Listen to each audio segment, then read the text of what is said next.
L'Antarctique, un monde figé dans un froid glacial de moins 43 degrés Celsius, recouvert de glace depuis des millions d'années. Mais ça n'a pas toujours été le cas. Des scientifiques viennent de faire une découverte incroyable. Enfouies profondément sous le plancher océanique, de minuscules gouttes d'ambre dorées.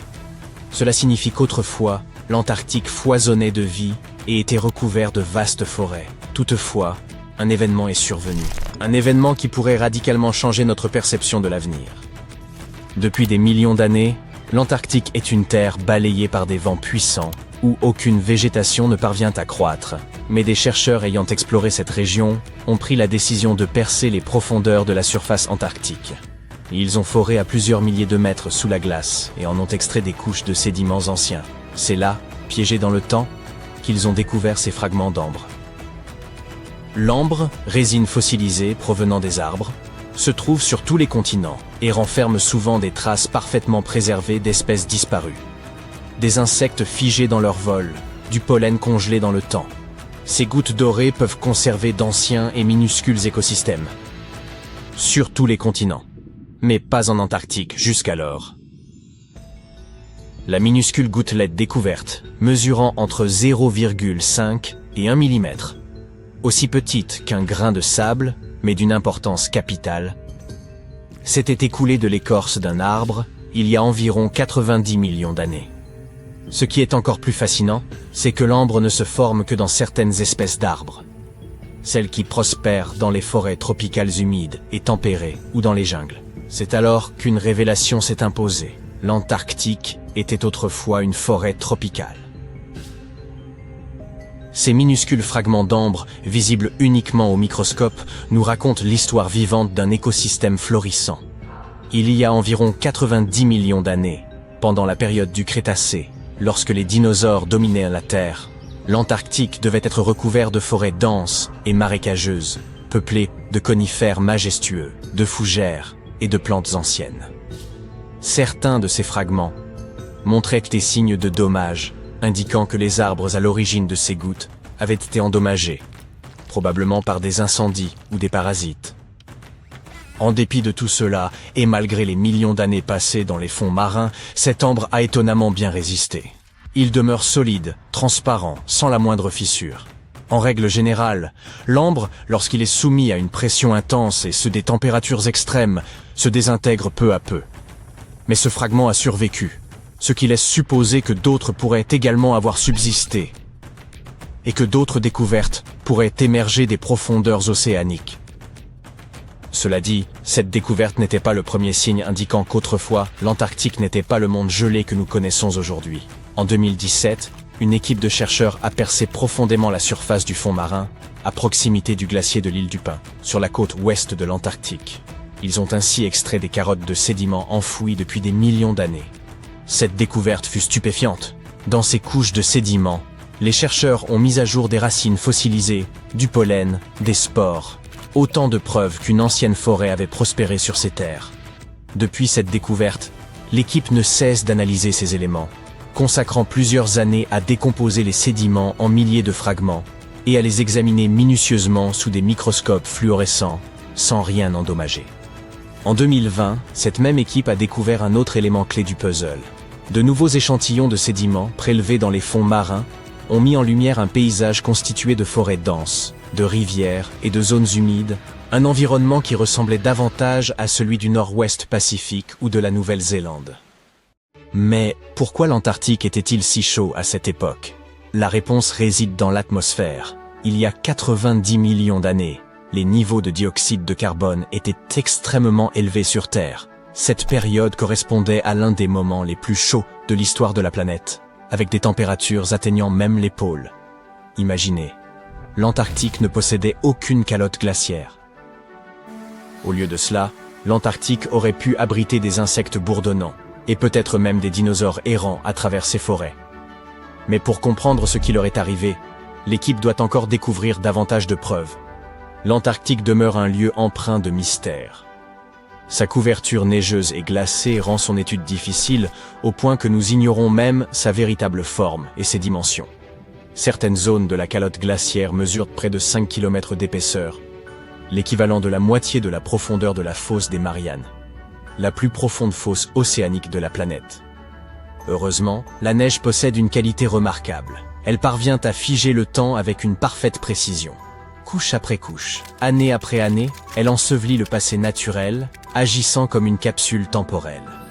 Au début, la neige fraîche est légère et se déplace facilement au gré du vent, remplie d'air.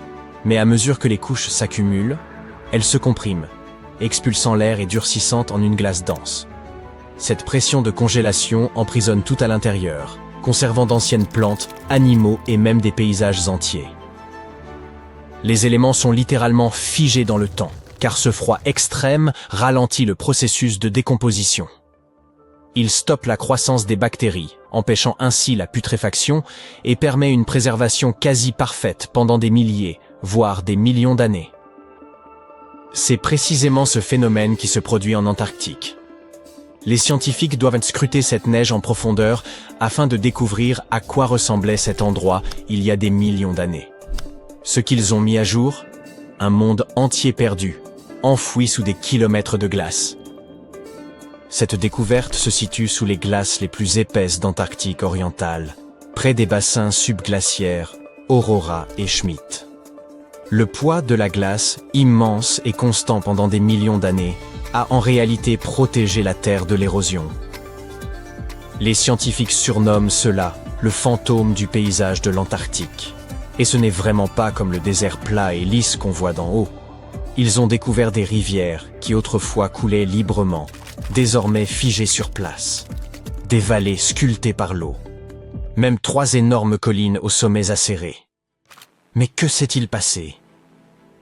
Pour saisir cela, il faut remonter encore plus loin dans le temps, à l'époque où l'Antarctique faisait encore partie d'un supercontinent aujourd'hui disparu. Il y a des centaines de millions d'années, ce que nous appelons aujourd'hui l'Antarctique faisait partie du Gondwana, un supercontinent gigantesque qui comprenait l'Amérique du Sud, l'Afrique, l'Inde, l'Australie et l'Antarctique, tous fusionnés ensemble. Cependant, à mesure que les plaques tectoniques terrestres se sont lentement déplacées, le Gondwana s'est fragmenté. L'Antarctique a été déchiré, sa terre s'étirant et se fracturant. Les vastes calottes glaciaires qui se sont formées plus tard ont recouvert ces terres brisées, les préservant comme des fossiles gelés. Au fur et à mesure que la glace se déplaçait et fondait, des vallées ont émergé, et des rivières anciennes ont probablement acheminé l'eau vers une côte, qui était alors située à des centaines de kilomètres de sa position actuelle. Mais ce n'est pas tout ce que l'Antarctique recèle. Si vous enleviez la glace, vous ne découvririez pas un continent plat et désert. Vous verriez un paysage spectaculaire, des montagnes majestueuses, des vallées profondes et même des volcans en activité. En Antarctique occidentale, au moins 138 volcans sont enfouis sous les glaces. L'un d'eux, le mont Erebus, est encore actif. Et à l'intérieur, il possède des grottes volcaniques suffisamment chaudes pour s'y promener en t-shirt. Ah, et si cela ne vous semblait pas déjà assez étrange, Erebus crache aussi de l'or. Oui, de véritables particules d'or provenant des profondeurs de la Terre. Les scientifiques estiment que cela se produit parce que le magma, cette roche surchauffée et semi-fondue sous la surface terrestre, achemine de l'or liquide en remontant. Chaque jour, Erebus libère environ 90 grammes d'or, ce qui équivaut à environ 6 000 € par jour. En une année, cela représente 29 kg, soit plus de 2 millions d'euros qui partent en fumée. Malheureusement, avant d'attraper nos pelles, il faut se rappeler que ce sont des particules microscopiques. Elles mesurent souvent moins de 60 micromètres, soit plus fines qu'un cheveu humain, sans compter qu'elles sont dispersées jusqu'à 1000 km du volcan. Les retrouver relève donc de l'impossible. Cela prouve simplement que, même dans un endroit aussi impitoyable que ce vaste désert blanc, de nombreux mystères fascinants attendent d'être dévoilés. Ainsi, malgré les conditions extrêmes, la vie y persiste encore. En 2017, des chercheurs ont foré profondément sous la glace de la barrière de Ross, pensant trouver de l'eau. Mais à leur grande surprise, ce qu'ils ont découvert était bien plus incroyable. Une rivière, cachée sous 500 mètres de glace, serpentant dans l'obscurité. Et à l'intérieur, des centaines de petites créatures ressemblant à des crevettes. Elles se sont précipitées autour de la caméra, obstruant l'objectif tout en accueillant les chercheurs. Au fond de ces cavernes gelées, des traces d'ADN ont révélé la présence de mousses, d'algues et peut-être même de minuscules créatures inconnues. Il semble donc que, même dans l'un des milieux les plus extrêmes de la planète, la vie parvienne toujours à s'adapter. Un trou d'environ la taille de la Suisse ou de la Caroline du Sud réapparaît sans cesse dans la glace antarctique. Cette ouverture s'agrandit progressivement et il a fallu près d'un demi-siècle aux scientifiques pour en percer la cause. Ils ont trouvé la réponse avec l'aide de phoques. Les chercheurs ont repéré pour la première fois cette brèche, appelée Polynie de Maud Rise, dans la mer de Weddell en 1974. L'affaire semblait close lorsque le trou s'est résorbé, mais il est revenu les 2 années suivantes, puis de nouveau en 2016. Ce trou gigantesque se situe près de Maud Rise, une montagne sous-marine. Ce type d'ouverture, appelée Polynie, est une zone rare d'eau libre entourée d'une épaisse banquise. En Antarctique, lorsque l'hiver s'installe, la surface de l'océan gèle et la glace s'étend sur une aire presque 2 fois plus vaste que les États-Unis continentaux. Le long des côtes, des ouvertures apparaissent chaque année lorsque de puissants vents chassent la glace au large. Il est en revanche beaucoup plus rare que de telles brèches se forment en pleine mer, à des centaines de kilomètres des terres, au-dessus d'eau très profondes. Des chercheurs de plusieurs universités se sont regroupés pour étudier la Polynie de Maud Rise à l'aide de modèles numériques et d'images satellites. Ils ont même fait appel à des phoques antarctiques. Ces animaux portèrent de petits casques munis de capteurs sur leur tête ronde et velue. Grâce à ces phoques scientifiques, l'équipe a recueilli des données directement à la source. Les chercheurs ont alors montré que le trou résultait d'une combinaison complexe de facteurs. Vent, courant marin et relief du fond océanique agissèrent de concert pour faire remonter chaleur et sel vers la surface. En termes scientifiques, ce mouvement est nommé transport d'Ekman. Le transport d'Ekman correspond à ce qui se produit lorsque le vent perturbe la surface de l'océan. En soufflant au-dessus de l'eau, il crée une friction qui entraîne la couche superficielle. Sous l'effet de la force de Coriolis, liée à la rotation de la Terre, cette eau en mouvement est déviée d'un angle de 90 degrés par rapport à la direction du vent. Ainsi, au lieu de suivre exactement l'impulsion du vent, elle se décale selon une trajectoire oblique. Le sens de cette déviation dépend de l'hémisphère. Dans l'hémisphère nord, l'eau se déplace dans le sens des aiguilles d'une montre, tandis que dans l'hémisphère sud, elle se déplace dans le sens anti-horaire. Le transport d'Ekman s'est révélé être l'élément manquant pour comprendre la Polynie de Maud Rise. Il contribue à équilibrer la salinité et à maintenir la remontée de sel et de chaleur vers la surface de l'océan. Or, à mesure que la banquise fond, l'eau de surface s'appauvrit en sel, ce qui devrait interrompre ce mélange. Les scientifiques ont donc compris qu'un autre mécanisme devait maintenir l'ouverture, impliquant une source supplémentaire de sel, lequel abaisse le point de congélation de l'eau. En réexaminant leurs données et en lançant de nouveaux modèles numériques, ils ont observé que des courants tourbillonnants se forment lorsque le courant de Weddell contourne Maud Rise. Ces mouvements acheminent le sel vers le sommet de la montagne sous-marine. Le transport d'Ekman prend alors le relais. La couche supérieure s'éloigne avec le vent, et des eaux plus profondes remontent pour la remplacer. À Maud Rise, cette remontée apporte l'eau très salée accumulée autour du mont sous-marin, ce qui empêche la Polynie de se refermer par le gel. Les scientifiques surveillent étroitement l'Antarctique, car ces transformations influencent l'ensemble du globe.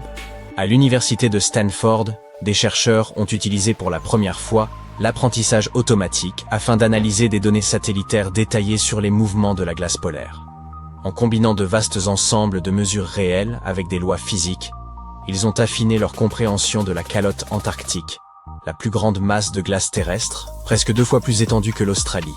Elle agit comme une immense réserve d'eau douce et contribue à stabiliser le niveau des mers. Les anciens modèles, fondés sur des expériences en laboratoire, peinaient à rendre compte d'une glace réelle traversée de fissures, de bulles d'air et de structures hétérogènes. Plutôt que de décrire chaque détail, l'équipe a entraîné un modèle à partir de données collectées entre 2007 et 2018. portant sur 5 grandes plateformes glaciaires. Elle a ainsi établi de nouveaux schémas de résistance à l'écoulement. Près des terres, la glace est comprimée et suit les prévisions classiques. Plus au large, elle s'étire vers l'océan et adopte des comportements variables selon la direction. Moins de 5% des plateformes sont comprimées, tandis que les 95% restants échappent largement aux anciens modèles. Ces résultats pourraient améliorer de façon décisive nos projections sur l'avenir de l'Antarctique. Une autre découverte scientifique récente venue d'Antarctique bouleverse l'histoire des oiseaux telle qu'on la connaissait. Longtemps, le récit était simple. Les dinosaures dominèrent la Terre jusqu'à l'impact d'un astéroïde, il y a 66 millions d'années, qui les a presque tous anéantis, à l'exception de quelques dinosaures aviens devenus plus tard des oiseaux comme les aigles ou les poules. Puis, les chercheurs ont mis au jour sur l'île Vega un fossile sans tête de Vegavicia-ai, âgé de 68 millions d'années, soit au moins 2 millions d'années avant la chute de l'astéroïde. Privé de crâne, il ne pouvait déterminer avec certitude ses liens avec les oiseaux modernes, évoquant tantôt les palmipèdes, tantôt les oiseaux de rivage.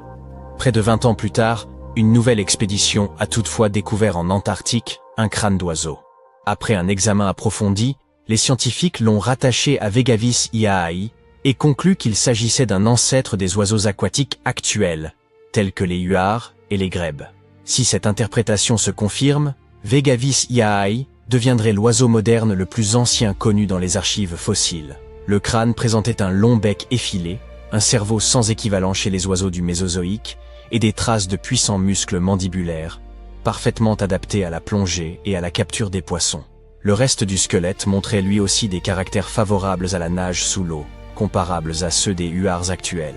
À la fin du Crétacé, l'Antarctique formait une forêt tempérée, éloignée du Yucatan, et aurait pu servir de refuge lors de la catastrophe. Ainsi, les premiers oiseaux modernes auraient pu y survivre. Lorsqu'un immense iceberg, à peu près de la taille de Chicago, s'est détaché de la vaste plateforme glaciaire antarctique, les scientifiques présents ont accompli une première. Ils ont gagné immédiatement la zone afin d'examiner le fond marin nouvellement dégagé. L'exploration des faces inférieures des plateformes de glace est extrêmement complexe. Mais l'iceberg A84 a soudain révélé une surface de 540 km² accessible à l'étude. Les chercheurs ont déployé tout leur arsenal technologique, dont un submersible téléopéré et des robots autonomes, pour analyser le fond et les caractéristiques de l'eau sous-jacente. La vie colonise presque tous les milieux océaniques, des eaux claires peu profondes jusqu'aux abysses volcaniques plongés dans l'obscurité. Mais l'équipe a été véritablement stupéfaite par l'extraordinaire diversité de vie observée en ces profondeurs. Elle a découvert une véritable forêt d'éponges, des araignées de mer géantes, des poissons des glaces, des pieuvres, d'immenses coraux, des anémones et même des méduses abyssales luminescentes. En général, les organismes des grands fonds tirent leurs nutriments de la matière organique qui tombe de la surface. Or, sous une banquise épaisse de 150 mètres, présente depuis la nuit des temps, un tel apport était impossible. Il fallait donc que ces êtres vivants trouvent leurs ressources par un mécanisme totalement différent. Afin d'estimer l'ancienneté de cet écosystème caché, les chercheurs ont examiné les éponges. Celles-ci croissent très lentement, à raison d'1 ou 2 cm par an. Or, les spécimens observés étaient de grande taille, ce qui implique qu'ils se développaient là depuis des dizaines, voire des centaines d'années. L'équipe espère désormais que l'immense quantité de données océaniques et environnementales recueillies durant l'expédition lui permettra de comprendre comment ces écosystèmes ont pu prospérer dans de telles conditions et, peut-être, de mettre au jour des espèces entièrement nouvelles, encore inconnues de la science. Si vous vous aventurez à quelques 2900 km de Madagascar, en plein milieu, de pratiquement nulle part, vous atteindrez les îles Kerguelen. Ce territoire français reculé figure parmi les lieux les plus isolés de notre planète. Aucun aéroport, aucune population autochtone et pas même de Dobroïfi. Seulement des vents impitoyables, des pluies glaciales et une mer déchaînée. Pourtant, ce site recèle un secret colossal sous ses eaux. Ce que vous apercevez au-dessus du niveau de la mer n'est que l'extrémité d'une structure bien plus vaste, les sommets d'une immense masse terrestre ayant en grande partie sombré dans l'océan. Il s'agit du plateau des Kerguelen, un continent perdu, englouti. Ce vaste plateau volcanique, majoritairement submergé, se situe dans l'océan Indien austral, à environ 3000 km au sud-ouest de l'Australie, et atteint près de 3 fois la superficie du Japon. Mais ne tentez pas de le repérer sur une carte mondiale. Pour le voir réellement, il vous faudrait plonger en profondeur, littéralement, puisque d'importants fragments reposent désormais à plus de 1800 mètres sous l'eau. Cependant, ce ne fut pas toujours le cas. Pendant de longues périodes, de vastes portions du plateau des Kerguelen émergeaient au-dessus de la mer, formant un immense micro-continent. Cela se situait approximativement entre 100 et 20 millions d'années auparavant. Les chercheurs estiment alors que cette terre était recouverte de forêts denses, peuplées d'arbres tels que des araucarias et des cyprès. Mais ce paysage n'était guère paisible. Les volcans en activité étaient omniprésents, avec des coulées de lave probablement répandues sur le territoire. Et il ne faut pas oublier les dinosaures. Des indices montrent que des lézards et des dinosaures y ont vécu, probablement de petites espèces, et non les plus gigantesques et redoutables. Une autre hypothèse fascinante avance que le plateau des Kerguelen aurait jadis servi de long pont terrestre reliant l'Antarctique à l'Inde. Cette idée a longtemps été tenue pour vraie, mais des recherches plus récentes tendent à la contredire.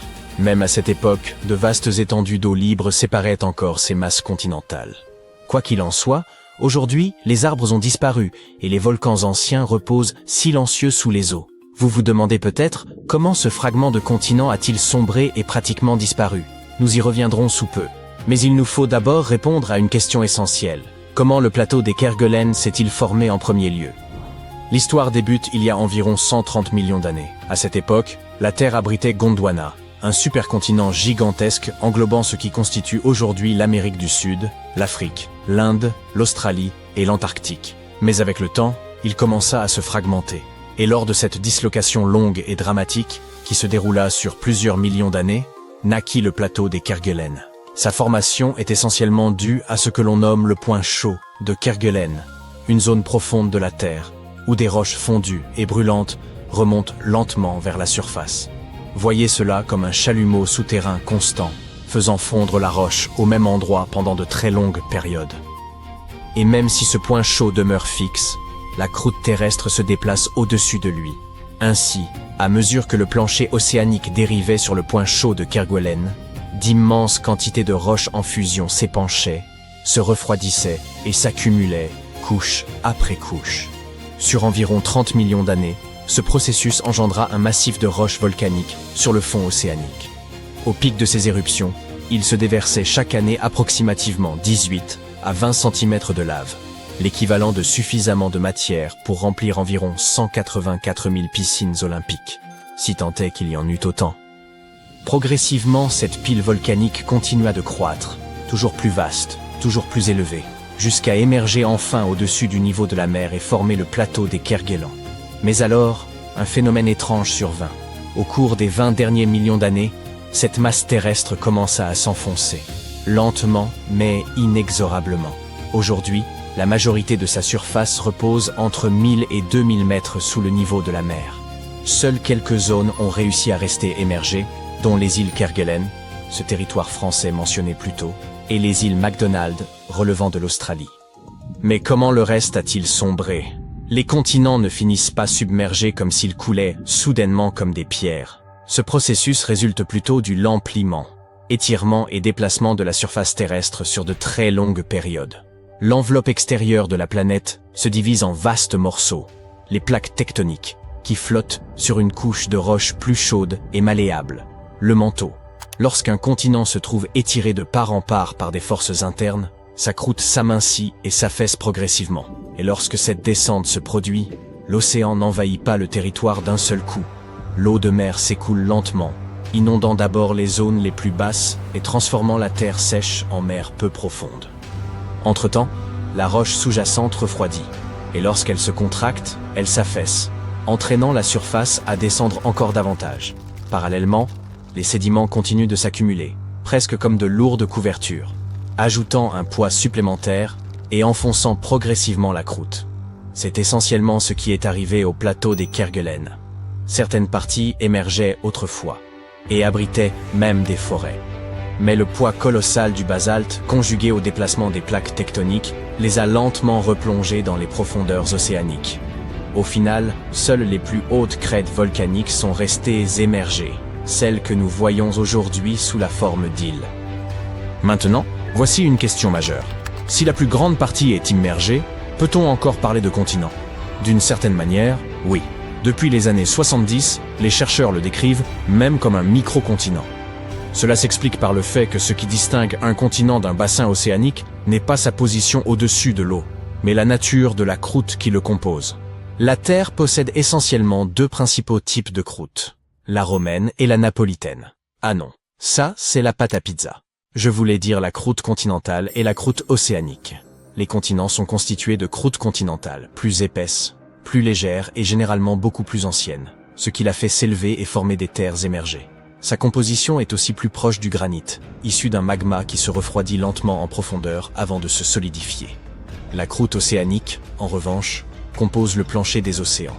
Elle est plus mince, plus dense et beaucoup plus jeune, ce qui la maintient sous l'eau, et elle est principalement formée de basalte, issu de la fusion des roches du manteau terrestre remontant à la surface. C'est ici que le plateau des Kerguelen devient véritablement fascinant. Même si la région est presque entièrement submergée, il ne s'agit pas d'un simple fond océanique ordinaire. Bien que constitué d'énormes quantités de basalte, il ne se comporte pas comme une croûte océanique classique. L'accumulation de ce basalte sur des millions d'années a considérablement épaissi la croûte locale. De plus, elle renferme des fragments de croûte continentale issus de la dislocation de Gondwana. C'est donc essentiellement pour cette raison que le plateau des Kerguelen est considéré comme un continent. Mais vous ne trouverez pas le plateau des Kerguelen classé parmi les principaux continents de la Terre, à l'instar de l'Europe ou de l'Afrique. Et, pour être franc, c'est surtout parce que cela compliquerait inutilement les choses.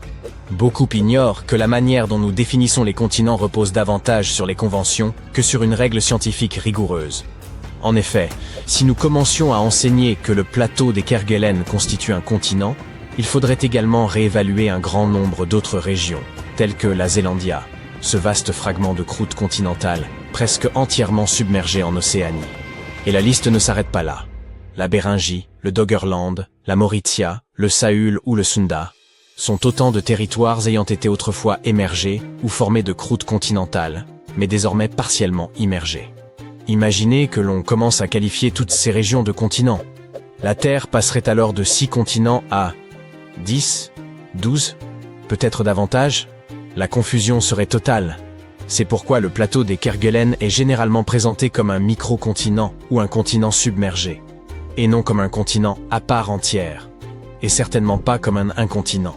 Cela ne diminue en rien son intérêt. Aujourd'hui encore, cette région demeure volcanique. Le rythme des éruptions a considérablement diminué au fil du temps et reste relativement faible depuis, mais le système continue d'opérer. Et c'est déjà remarquable, car une telle activité ne dure habituellement qu'1 à 5 millions d'années. Ainsi, en quelque sorte, le plateau des Kerguelen se comporte. Écoutez plutôt, des savants estiment qu'il serait possible de ramener les Néandertaliens à la vie dans les 20 prochaines années. Non pas sous forme de fossiles ni de simulations, mais comme de véritables êtres vivants. Et non, il ne s'agit pas d'un scénario de science-fiction, c'est un débat bien réel qui anime aujourd'hui laboratoires de génétique et comités d'éthique à travers le monde. Leur ADN a déjà été déchiffré, et l'obstacle qui subsiste n'est plus vraiment de savoir si nous en sommes capables, mais si nous devrions le faire. Dissipons un malentendu. Les Néandertaliens n'étaient pas ces brutes primitives, brandissant des massues, comme dans les dessins animés.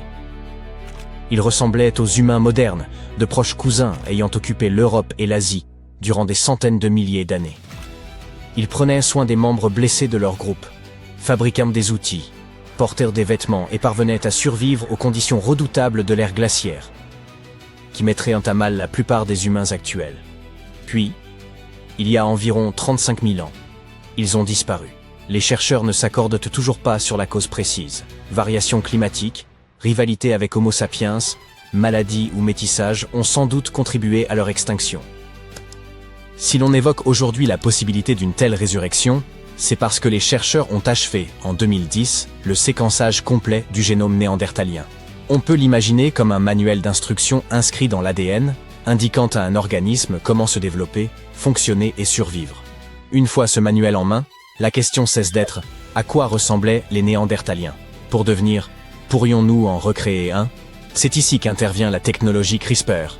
un outil d'édition génétique comparable à des ciseaux moléculaires capables de couper l'ADN à des endroits extrêmement précis afin d'y substituer d'autres séquences. Les chercheurs l'emploient déjà pour étudier certaines maladies, modifier des embryons animaux ou transformer des cellules souches humaines en laboratoire. En théorie, il serait possible de partir de cellules souches humaines et de remplacer progressivement l'ADN moderne par de l'ADN néandertalien, fragment après fragment. Selon certains généticiens, ce processus pourrait devenir réalisable en quelques décennies. Il ne s'agirait pas de copier directement un individu à partir d'un fossile, l'ADN ancien étant trop dégradé pour cela, mais de transformer graduellement un génome humain jusqu'à ce qu'il reproduise les instructions génétiques néandertaliennes.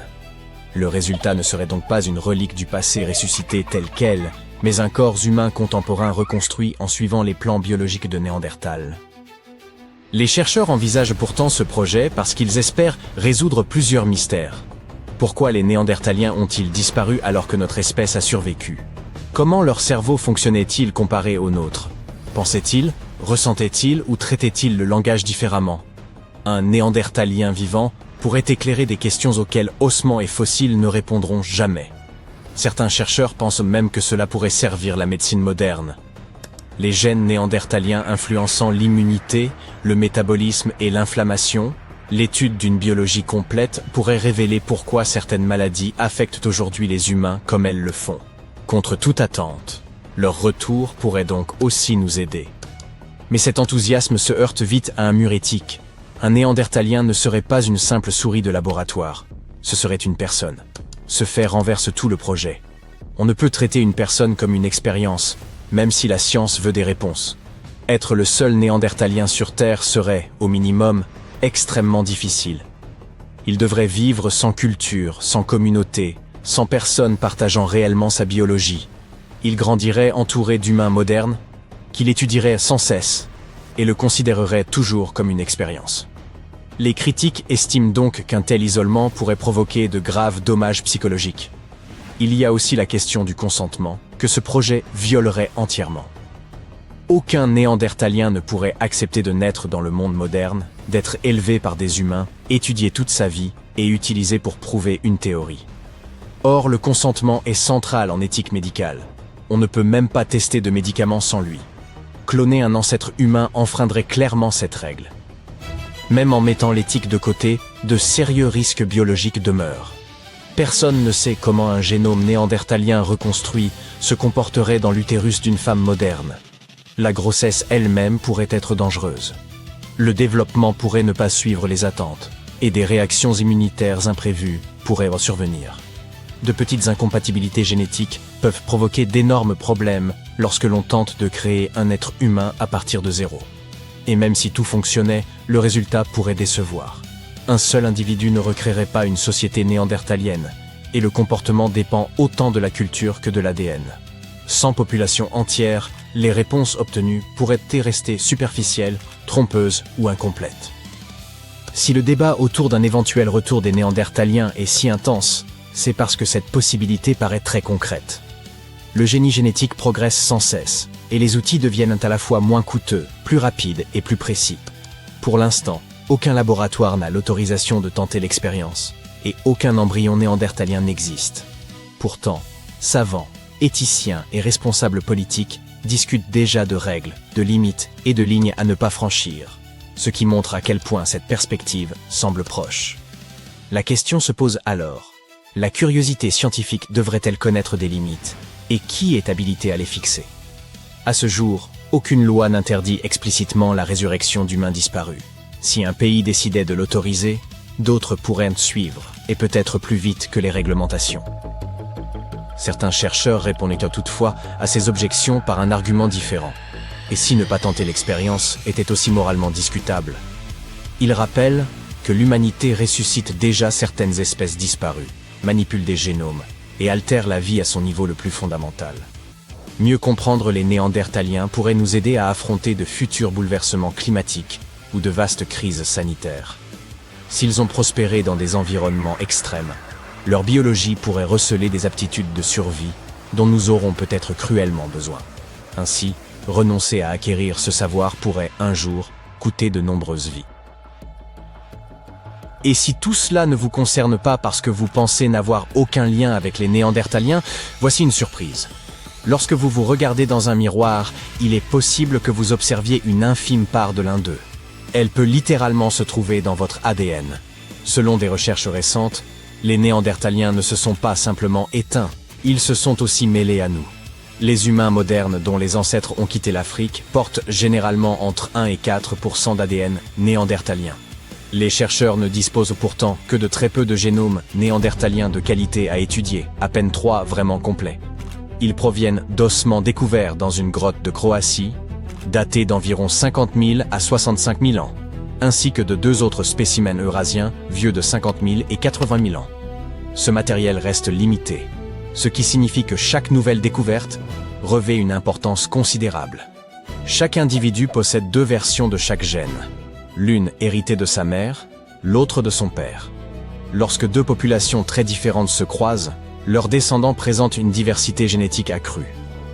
Les chercheurs ont ainsi comparé l'ADN de 3 néandertaliens avec celui d'environ 2000 humains modernes. Le résultat fut surprenant. Les néandertaliens eux-mêmes pouvaient l'emporter jusqu'à 3,7% d'ADN d'humains modernes. Autrement dit, ils ne se sont pas seulement mêlés à nous, nous nous sommes aussi mêlés à eux. Environ un parent néandertalien sur 30 aurait pu être un humain moderne, et ces échanges ne se sont pas produits qu'une seule fois. Les analyses génétiques révèlent au moins 2 grandes phases de métissage. L'une il y a 200 000 à 250 000 ans, l'autre entre 100 000 et 120 000 ans. Il y en eut peut-être davantage, mais l'ADN s'apparente à une photo floue. Plus l'événement est ancien, plus il devient difficile d'en distinguer les traces. Selon une autre étude récente, la majorité de l'ADN néandertalien chez les humains modernes provient d'une longue phase de métissage survenue il y a environ 47 000 ans et ayant duré près de 7 millénaires. Cela correspond à des générations ayant grandi ensemble. Les fossiles vont dans le même sens. Dans des grottes du Moyen-Orient, des chercheurs ont trouvé des crânes vieux d'environ 100 000 ans, ressemblant surtout à des humains modernes, mais avec d'épaisses arcades sourcilières et d'autres traits néandertaliens. Il semble aussi que la population néandertalienne ait été bien plus réduite qu'on ne le pensait, ce qui rendait difficile une séparation génétique durable. Au fil des vagues d'humains quittant l'Afrique et se mêlant à eux, les néandertaliens ne disparurent pas simplement. Ils se fondirent dans la population humaine plus vaste. Ainsi, les néandertaliens n'ont pas vraiment perdu au jeu de l'évolution. Ils font encore partie de nous. C'est un point. Des chercheurs viennent d'identifier en Antarctique un lac capable de bouleverser notre compréhension de la vie terrestre. Après avoir foré une épaisse couche de glace, ils ont mis au jour de l'eau demeurée liquide, là où tout devrait être figé. Et, dans cette obscurité totale, des organismes vivants qui prospèrent depuis des temps immémoriaux. L'histoire débute lors d'une mission qui ajouta un site essentiel à la cartographie de l'Antarctique. Entre novembre 2019 et janvier 2020, une équipe progressant dans l'immensité gelée atteignit la zone nommée Lac Enigma. Ils pensaient fouler une vaste plaque de glace, mais leurs instruments révélèrent autre chose. Ils utilisèrent alors un dispositif de forage puissant, sondèrent patiemment couche après couche et détectèrent plus de 12 mètres d'eau liquide retenue sous la surface. Cherchant d'abord de la roche, ils découvrirent finalement, sous cette glace, un monde insoupçonné à l'endroit même où ils s'y attendèrent le moins. Les scientifiques, stupéfaits, ne se sont pas arrêtés à cette révélation et ont voulu déterminer l'origine de cette eau inattendue. Dans cette portion de l'Antarctique, où s'imposent un froid implacable, des précipitations dérisoires, des vents d'une brutalité constante et une évaporation solaire intense, l'existence même d'un lac demeure presque inconcevable. Toute eau douce aurait dû disparaître depuis longtemps. Il fallait donc qu'une source continue réalimente ce lac subglaciaire. En étudiant la composition chimique des sels et des matières dissoutes, les chercheurs ont décelé des indices concordants. Tout suggérait que le glacier amorphe voisin alimentait silencieusement le lac par un réseau souterrain insoupçonné jusqu'alors. Ainsi se révèle une découverte extraordinaire en Antarctique, dissimulée sous la glace et alimentée non par la pluie ou la fonte superficielle, mais par un flux souterrain qui parcourt silencieusement la planète. C'est grâce à cette alimentation secrète que, lorsque l'équipe a foré davantage, elle n'a pas seulement mis au jour de l'eau. Elle a dévoilé un écosystème enfoui, une forme de vie là où aucune n'était censée subsister. Et par vie, il ne s'agit pas d'être capable de nous saluer, mais de créatures minuscules, de structures infimes, de communautés microbiennes qui ont évolué dans un isolement absolu, protégées par l'épaisse chape de glace et confinées à leur refuge caché. Elles recouvrent le lit du lac de tapis microbiens complexes, non pas de simples amas d'algues, mais des formations structurées, comparables à des moquettes vivantes. Certaines s'étendent en voiles minces et hérissées, d'autres forment des couches épaisses et froissées, voire des structures arboriformes, atteignant une quarantaine de centimètres. Ces architectures, semblables à des images de science-fiction sur la vie de mondes lointains, ne sont pas de simples fragments d'ADN errant dans l'eau. Elles prospèrent, s'assemblent, se superposent et se transforment au fil du temps.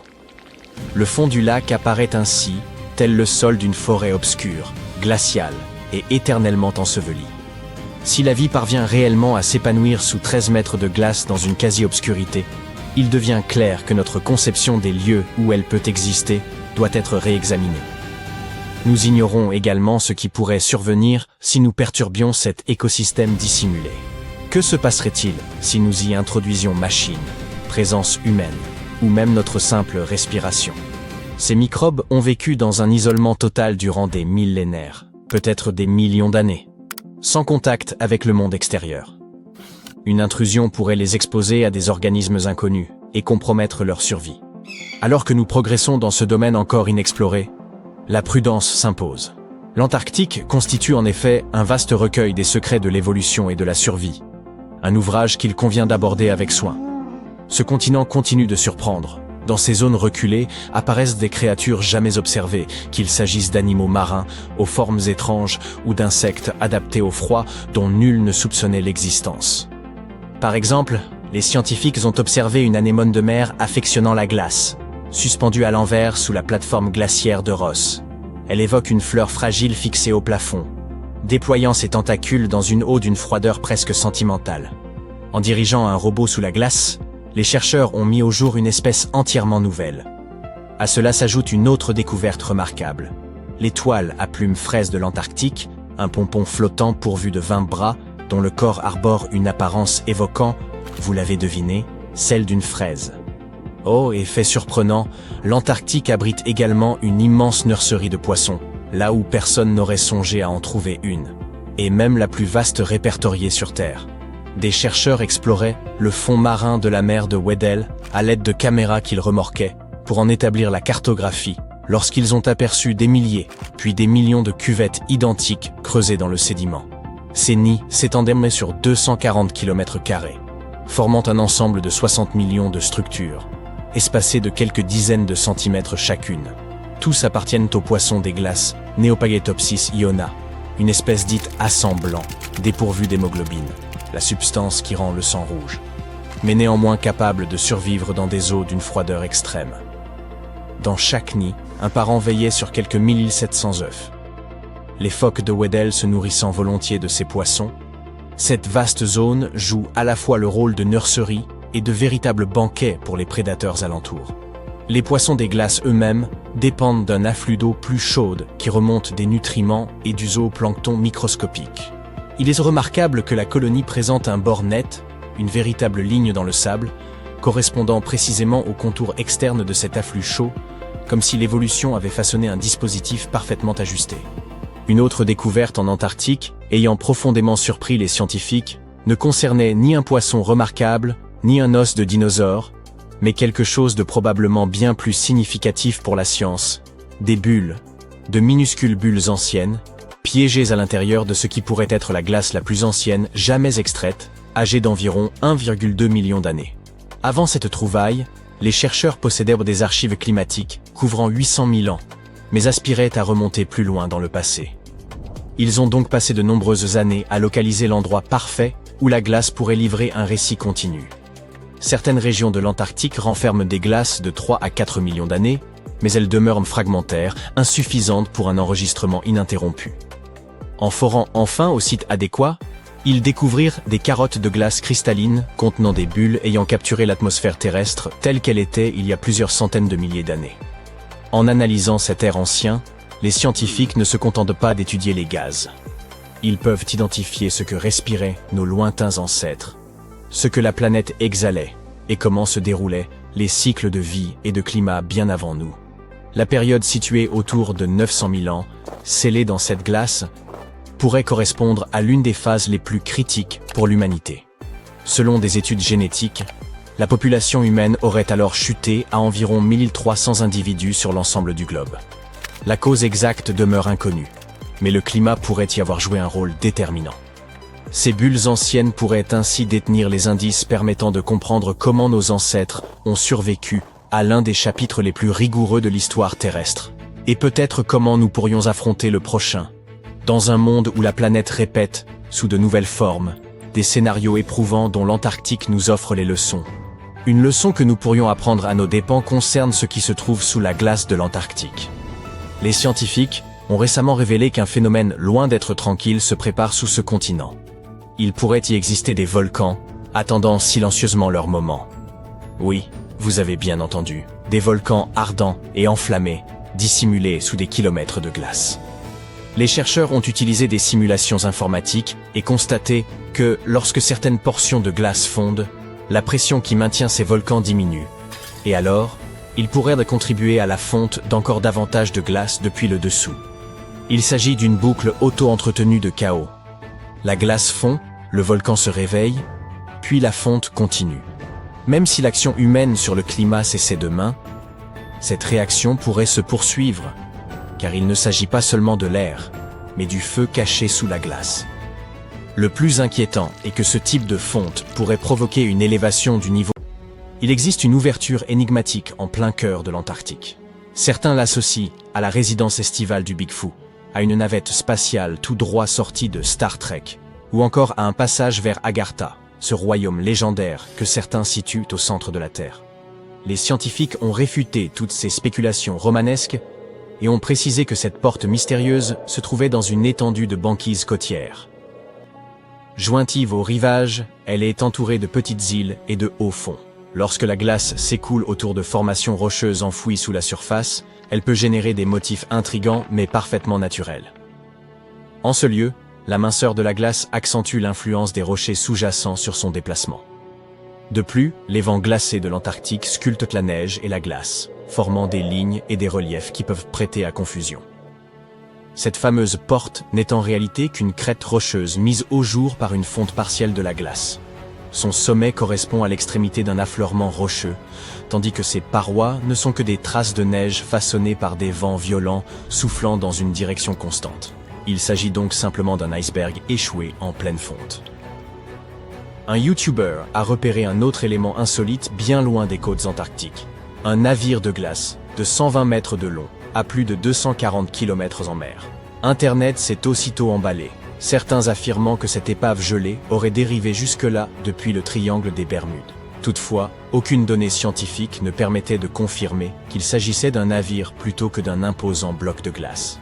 D'ailleurs, en examinant de nouveau la zone peu après, les internautes ont constaté qu'avec la fonte estivale, l'hypothétique vaisseau avait tout bonnement disparu. Une autre découverte intrigante sur Google Maps en Antarctique concernait une prétendue pyramide. Avant que vous n'imaginiez un scénario fascinant impliquant les anciens Égyptiens et une base secrète enfouie sous la glace, il convient de préciser qu'il ne s'agissait en réalité que d'une montagne. Elle appartient à la plus haute chaîne du continent, les monts Ellsworth, qui s'étendent sur près de 400 km. Ce n'est d'ailleurs pas la première formation rocheuse à avoir été comparée à une pyramide. Au cours de l'expédition antarctique britannique, des explorateurs avaient déjà identifié une pareille montagne et l'avaient baptisée la pyramide. Pourtant, cette dernière ne présentait même pas la silhouette caractéristique d'un tel édifice. Voici une découverte antarctique qui ne manquera pas de vous impressionner. Une immense plateforme glaciaire, celle de Dodson, dont les reliefs ont évoqué aux scientifiques ceux du Grand Canyon. Un robot sous-marin spécialement conçu, nommé RAN, a parcouru près de 1000 km sous la glace et a rapporté des images spectaculaires de montagnes gelées, de vallées, de plateaux et de motifs tourbillonnants entièrement constitués de glace. Parmi les éléments les plus surprenants relevés par RAN figuraient d'énormes cavités en forme de cuvette, atteignant parfois 300 mètres de longueur. Malheureusement, les chercheurs ont fini par perdre la trace du robot. Ils supposent que des phoques de Weddell, intrigués par l'engin, auraient pu le heurter et provoquer son immobilisation. Pour préserver son énergie, RAN aurait alors cessé toute activité, rendant toute récupération impossible. L'équipe espère toutefois concevoir un nouvel appareil afin de poursuivre l'exploration de ce canyon gelé et d'observer l'évolution des motifs formés au fil du temps. Un autre canyon colossal a été mis au jour en Antarctique grâce au mauvais temps.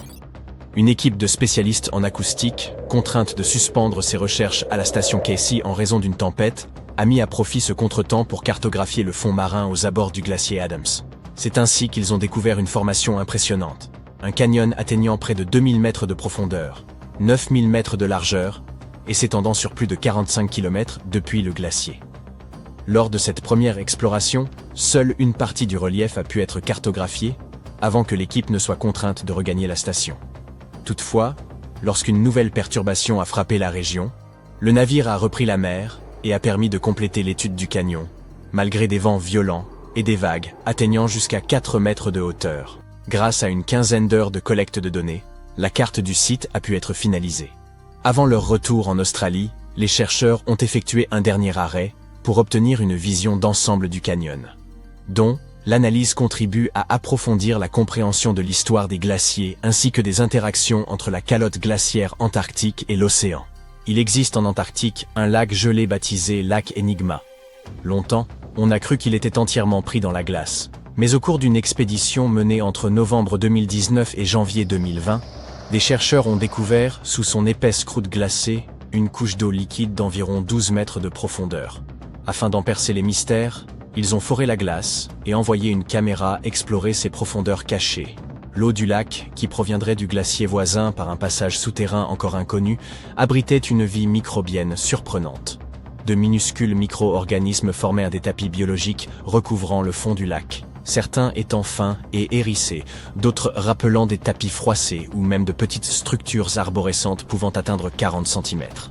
Un grand nombre de ces microbes étaient capables de produire leur propre énergie par photosynthèse, à l'instar des plantes, ce qui conférait au lac une concentration élevée en oxygène. L'une des découvertes les plus remarquables fut l'identification d'une espèce bactérienne généralement présente dans des environnements pauvres en oxygène. Le lac Enigma pourrait ainsi présenter des similitudes avec les conditions régnant sur certaines lunes glacées comme Europe ou Encelade, suggérant que ces astres pourraient également renfermer de l'eau sous leur surface gelée, et, peut-être, une vie microbienne. Une autre découverte en Antarctique concerne de minuscules fragments d'ambre retrouvés dans des roches argileuses. Une première sur ce continent. Les scientifiques ont mis plusieurs années à analyser les fossiles exceptionnellement bien conservés de racines, de pollen et de spores découverts dès 2017. La présence d'ambre constitue une preuve irréfutable qu'une forêt dense et verdoyante, composée d'arbres produisant de la résine, prospérait jadis en Antarctique. Ce paysage luxuriant s'étendait à proximité du pôle sud durant le Crétacé moyen, il y a environ 83 à 92 millions d'années. À cette époque reculée, rassurez-vous, je n'y étais pas, ces arbres devaient endurer plusieurs mois d'obscurité au cours des longs hivers antarctiques. Selon les chercheurs, ils y parvenaient en adoptant une phase de dormance prolongée.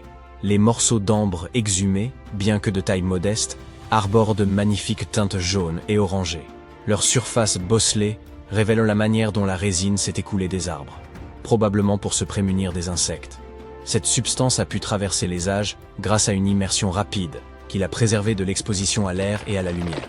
Un scientifique examinait des images satellites à la recherche des traînées brunes laissées par les déjections des manchots, lorsqu'il a identifié 4 nouvelles colonies de manchots empereurs aux confins du globe. Il est probable que ces colonies existent depuis plusieurs années déjà, bien que 3 d'entre elles soient relativement petites, chacune comptant moins d'1 millier d'individus reproducteurs. L'une des colonies récemment découvertes se situe non loin de la plateforme de glace de Lazarev, où une colonie plus importante existait autrefois.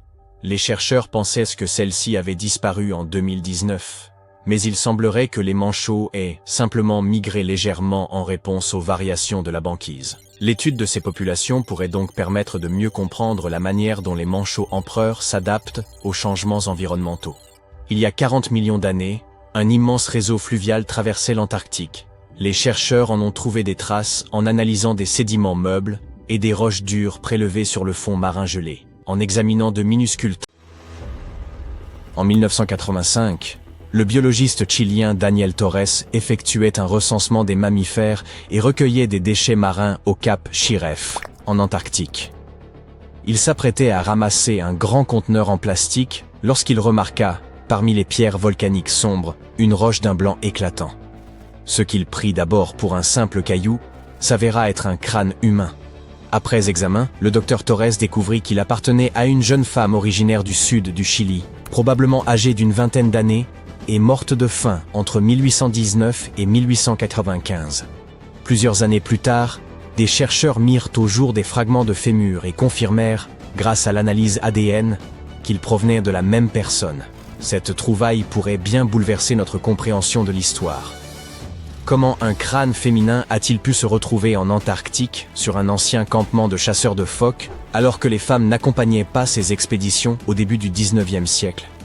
Pour épaissir encore ce mystère, aucune trace d'outils, de documents ou d'objets personnels n'a été retrouvée sur le site.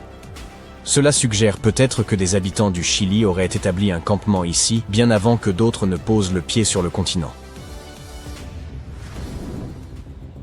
Des chercheurs ont également mis au jour en Antarctique un fragment de météorite d'une importance exceptionnelle, susceptible de prouver l'existence de la vie sur d'autres planètes. Selon eux, cette roche vieille de plus de 4 milliards d'années proviendrait directement de Mars.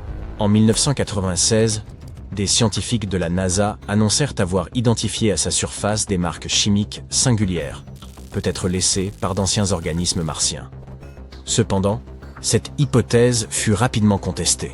Des analyses ultérieures montrèrent que les composés riches en carbone qu'elle contenait n'étaient sans doute pas d'origine biologique. Jadis, alors que Mars était une planète bien plus humide, d'énormes roches spatiales y provoquèrent de violentes collisions, générant une chaleur extrême et remodelant son relief. La météorite antarctique aurait survécu à 2 de ces impacts avant qu'un troisième ne la propulse dans l'espace.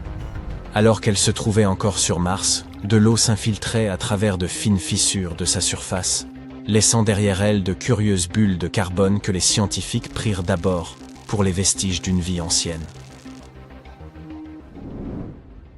Les chercheurs récupèrent davantage de roches venues de l'espace en Antarctique que partout ailleurs sur la planète, mais on ne s'attend guère à y croiser une pyramide, n'est-ce pas? À vrai dire, cet objet n'en est pas une. Il s'agit simplement d'une montagne dont la forme évoque une pyramide. Vous pouvez d'ailleurs la localiser aisément sur Google Maps, dans la région des monts Ellsworth, la plus haute chaîne de montagnes du continent, qui s'étire sur près de 400 km. Les explorateurs de l'expédition antarctique britannique, menée entre 1911 et 1913, furent les premiers à remarquer cette montagne au profil singulier et la baptisèrent la pyramide. Au cours des 100 dernières années, beaucoup se sont demandé s'il pouvait réellement exister une pyramide en Antarctique et, le cas échéant, qui aurait pu l'ériger. Mais les scientifiques ont dissipé cet espoir glacial en expliquant qu'il n'y avait là rien d'extraordinaire. Il est tout à fait naturel qu'un pic rocheux émerge de la couche de glace. Ce relief et son voisin ne doivent leur forme pyramidale qu'à un simple hasard géologique. Des chercheurs de l'Université du Colorado ont par ailleurs découvert, près du parc national de Yellowstone, un outil de chasse vieux de 10 000 ans. Enfoui dans la glace, il a refait surface à mesure que les températures se réchauffaient. Les scientifiques ont gardé cette trouvaille secrète pendant une année entière, souhaitant publier leurs conclusions dans une revue spécialisée, avant que des archéologues amateurs ne viennent perturber le site. Cette sagaie, longue d'environ 1 mètre, a été façonnée dans du bois de bouleau et porte encore des marques attestant qu'elle appartenait à un chasseur préhistorique. À l'époque, elle était munie d'une pointe acérée à une extrémité, tandis que l'autre présentait une légère cavité, destinée à s'emboîter sur le crochet d'un outil particulier, l'atlatl. Cet instrument permettait aux chasseurs de propulser la sagaie bien plus vite et plus loin qu'à la seule force du bras, une véritable prouesse technique pour l'époque. Les chercheurs affirment qu'à mesure que la glace continue de fondre, ils découvrent encore d'anciens outils, des végétaux, et même des restes d'animaux en Alaska, au Canada et en Europe. Ils prévoient de se rendre au Parc national des glaciers, dans le Montana, afin de collaborer avec les tribus amérindiennes pour retrouver et préserver d'autres vestiges que la glace aurait pu conserver pendant des millénaires. Les paléontologues ont mis au jour en Antarctique une découverte stupéfiante. Les restes d'une créature rappelant étrangement le légendaire monstre du Loch Ness. L'animal en question était un plésiosaure, un reptile marin ayant vécu à l'époque des dinosaures. Cette imposante créature possédait 4 nageoires, Un cou démesurément long et atteignait environ 11 mètres de la tête à la queue, soit la taille d'un grand poteau téléphonique. Ce spécimen, appartenant au groupe des Elasmosauridae, s'avéra être le plus grand jamais identifié par les chercheurs. Sa masse, estimée à 15 tonnes, équivalait à celle de 2 éléphants modernes. Les premiers fossiles furent découverts en 1989 sur l'île Seymour. Mais l'extraction complète du squelette s'avéra d'une complexité extrême. La roche était si dure et l'animal si massif qu'il fallut 3 nouvelles expéditions, en 2005, 2012 et 2017, pour en venir à bout. Au total, les chercheurs rapportèrent près de 800 kg d'os fossilisés au laboratoire. L'examen des vertèbres révéla qu'elles étaient soudées entre elles, signe que le plésiosaure était un adulte pleinement formé. Selon leurs analyses, il aurait vécu environ 30 000 ans avant l'extinction massive, qui mit fin au règne des dinosaures, survenu il y a 66 millions d'années. En mai 1845, le capitaine John Franklin quitta l'Angleterre à la tête de 133 hommes et de 2 navires, le HMS Erebus et le HMS Terror. Leur mission consistait à trouver le passage du Nord-Ouest, une route maritime destinée à relier plus rapidement l'Europe à l'Asie. Les derniers témoins de l'expédition furent les marins à bord de 2 baleiniers croisés en août de la même année. Ensuite, plus personne n'entendit jamais parler d'eux, et leur disparition demeura une énigme pendant près de 170 ans. De nombreuses missions de recherche furent expédiées dans les zones glacées du Nord canadien, y découvrant divers objets abandonnés par l'équipage, ainsi que des récits poignants rapportés par les Inuits locaux. En 1847, une note retrouvée sur l'île du Roi Guillaume, rédigée par un membre de l'expédition, indiquait que les 2 navires étaient prisonniers de la glace. Ce n'est qu'en 2014 que des scientifiques canadiens annoncèrent la découverte de l'épave de l'Erebus au fond de la baie Wilmot and Crampton. 2 ans plus tard, le Terror fut localisé à environ 72 km de là. Malgré le temps écoulé, les 2 bâtiments étaient remarquablement bien conservés. Les archéologues sous-marins examinèrent les cabines et rapportèrent des centaines d'artefacts, permettant enfin de reconstituer avec précision les derniers instants de la tragique expédition Franklin.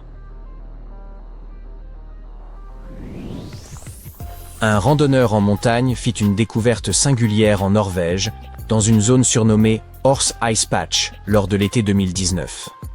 Intrigué, il transmit aussitôt les coordonnées GPS et les photographies de l'objet à des chercheurs spécialisés dans l'étude de vestiges archéologiques préservés par la glace.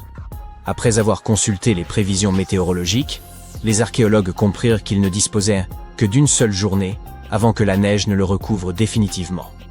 Ils se hâtèrent donc de récupérer cette sandale avant qu'elle ne disparaisse sous une nouvelle couche de glace, peut-être pour plusieurs années. La datation au radiocarbone révéla que cette chaussure remontait à environ 1700 ans. Outre cette sandale de l'âge du fer, les chercheurs mirent au jour d'autres artefacts, notamment du crottin de cheval figé datant de l'ère viking ainsi que des textiles. L'ensemble de ces trouvailles suggère qu'il existait jadis un ancien itinéraire à travers les montagnes, reliant l'intérieur des terres norvégiennes aux régions côtières.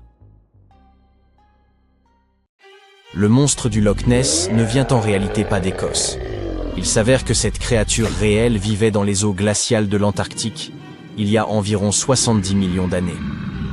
En 2019, des chercheurs ont découvert des fossiles d'un énorme reptile marin préhistorique qui ressemble énormément à la bête que les gens ont fini par surnommer Nessie. Cet animal était terrifiant, mesurait jusqu'à 11 mètres de long et avait un cou immense semblable à celui d'une girafe.